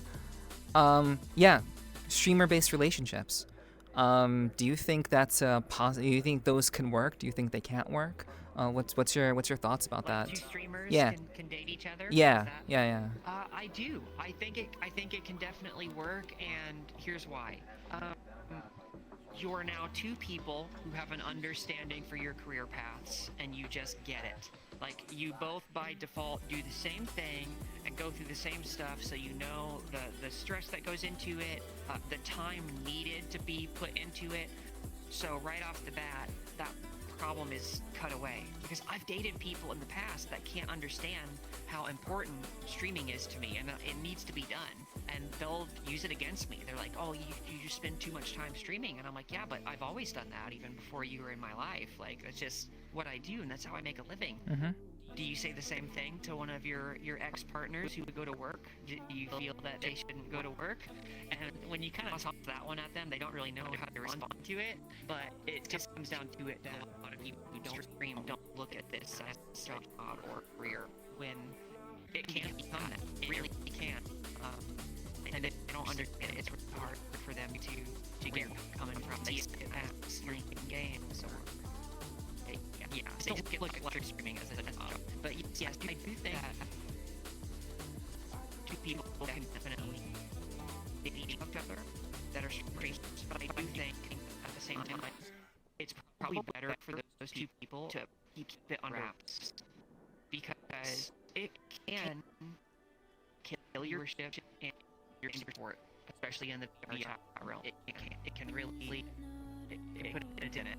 And in cases it doesn't, because sometimes you get two people who aren't, I guess, some people who get into relationship when they're both streamers, they'll really close the doors. Like, they won't be flirty anymore or anything like that with chat, and some people really like that attention. And if that changes rapidly, well, they'll just go to another streamer who will be a little bit more flirtatious. So it is ideal to make that a personal part of your lives, but if you both can live with it and agree with it, then it is what it is. Because for me personally, I don't mind. Like, I don't mind having a partner who will tell people that I am their partner. It doesn't bother me at all. But if they also don't want that, it also doesn't bother me. Yeah, Very open-minded. yeah, same. I'm of the same mind. Like I do believe it's okay to keep things under wraps, sometimes. But it just kind of depends on the situation. I think, and just sure. yeah, what you and the other person like think about that. So yeah, that's good. Like yeah, it's cool. I'm very much in favor of that. So, what is one thing that's complete like down, like a complete red flag for you when it comes to an individual? Like it's gonna be like, yeah, that's like no, immediately for you. Someone who is overly obsessive and like way too controlling. Like it just becomes annoying, and I don't vibe well with that. I don't like to be told what to do too much, even though sometimes maybe it's okay in some instances. But I also think a big red flag of mine is someone who doesn't take care of themselves, someone who isn't trying to improve. And I definitely stay away from people who are not ambitious. That saying of surround yourself with people that are ambitious is the truest thing ever. Like, so true. It is real. Yeah. And I like for my partner to be ambitious and to take care of themselves, to want to improve. Like, I really don't want to date a girl who's out here rot maxing and, not eating well and things like that. I don't know. There's something about it. It makes me feel like they don't care about me. I'm like, well, you're going to be unhealthy and unhappy and have health issues, and that will affect me too. That will affect the time that I have with you. And it makes me feel like you don't value your life enough to want to spend more of it with me. So, yeah, that's a big red flag for me, is someone who isn't willing to take care of themselves, because it shows a lot. Like, the self-care portion of that really, like, it opens up a door to other red flags, too. For sure. All right. That's definitely the biggest one. Yeah, I am 100% in agreement with you. Like, I feel you on that level, like very, very, very intensely. Like I'm very much of the same mind. Yeah. So, a couple more questions for you. I would like to know, where would you like to be in 2 years?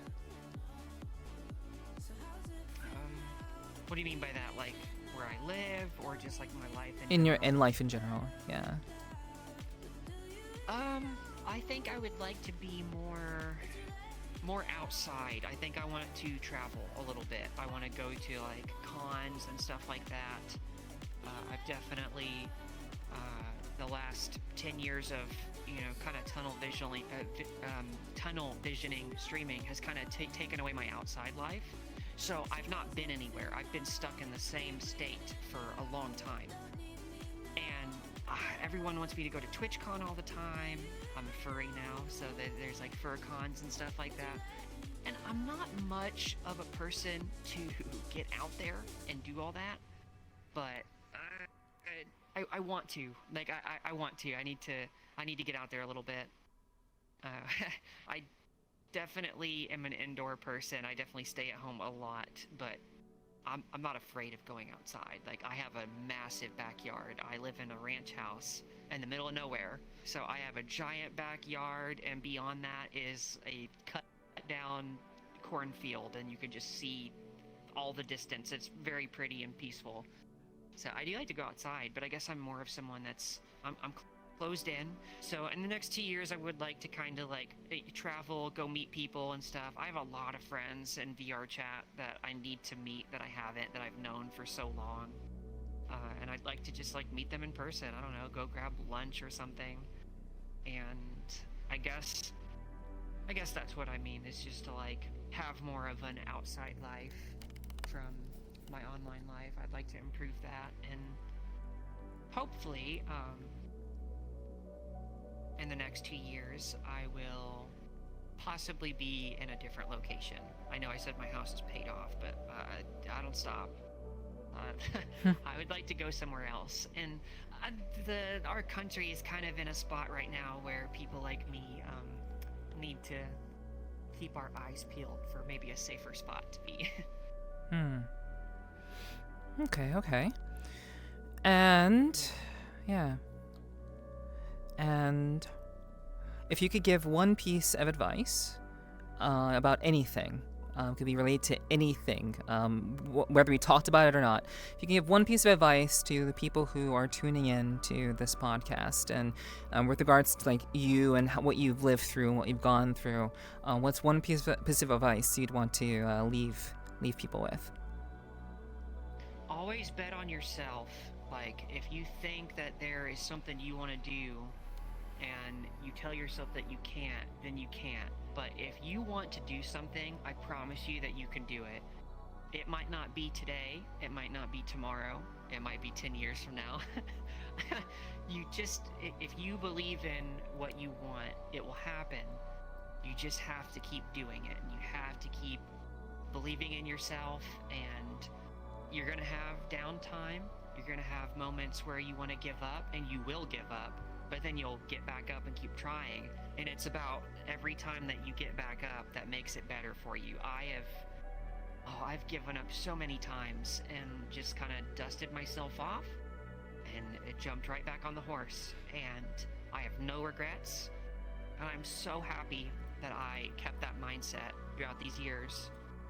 And I saw something I wanted to do, and I've been doing it for a long time now. I started streaming when I was 21 years old, and I'm sitting here at 31, so that is a gap and a half of time.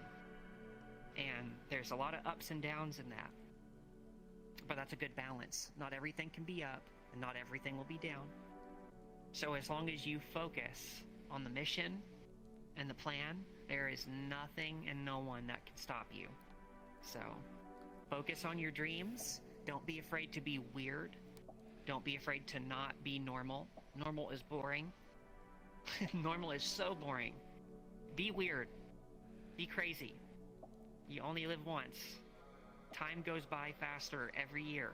Every year of my life, I'm like, that is wild how much quicker this is getting. So a year gone by, the next one, it'll go by quicker. All right, yeah, that's some great advice. I think that's very, very solid advice for sure. So, where can people find you, Moxley? My Twitch is MoxleyPup. I also stream on Kick every now and then under the name Moxley. I do have a Safe for Work Twitter, which is just Moxley VR. The other one you'll have to find on your own if you want to see that one. But yeah, you can find me on Twitch. I stream every week. I do not have a set in stone schedule, which is kind of my thing. I'm a bit freestyle with it. I definitely should probably come up with a schedule, but I kind of like just how things are. I'm just kind of living in the moment and going live when I want to, but typically around like 10 p.m. EST throughout the whole week, you will find me live. So come say hi sometime. All right. And thanks for sharing that with the viewers. And if you are interested in finding more about me, if you're watching this from Twitch, hey, thanks for watching on Twitch. I appreciate it. But you can find me on YouTube. Those of you who are watching from Twitch, you can find me on YouTube at Nepherti with one I. And if you're watching this from YouTube, thanks for tuning in. I appreciate it very, very much. You can find these podcasts live and other streams on my Twitch channel at Nepherti with two I's. And also you can find my Twitter, also Nepherti with two I's. And if you are interested in finding more information about my podcast and information about who my guests are, about when episodes are released, it's a great way to find out about that by following my podcast Twitter, which is Sweet Talking Pod. And last but not least, if you're interested in supporting the podcast, since I don't make any money from posting what I do and content that I do on YouTube, if you'd like to support me and allow me to do more of what I do, you can support me on Patreon at patreon.com/Nepherti, And you can subscribe starting at just $1 if you'd like to do so. And there are also not a ton, but there are other affiliates that you can find out about on my Twitch channel, people who I represent, like Starforge PCs, also Heart Marksman, and perhaps one in the future that I'm perhaps working on in the future. But yeah, if you want to support me through affiliate, that works too. But for those of you who are tuning in on YouTube, we will be transitioning to our post content, which will be available on Patreon, actually. That's where you can see the rest of this conversation that I will be having with Moxley, as well as all past conversations that have been released on YouTube. So if you'd like access to that entire collection of past conversations, you're going to want to subscribe to me on Patreon to get access to that. So be sure to do that if that's something you're interested in. But for those of you who are tuning in on YouTube, I want to thank you very much for tuning into this episode, episode 54 of the Sweet Talking Podcast with me, Nepherti, and my lovely host, my lovely guest, Moxley. And I really do thank you for joining me this evening. I really do appreciate you taking the time. It was a great conversation. It was a pleasure, honestly. Wonderful. Likewise. Mm-hmm.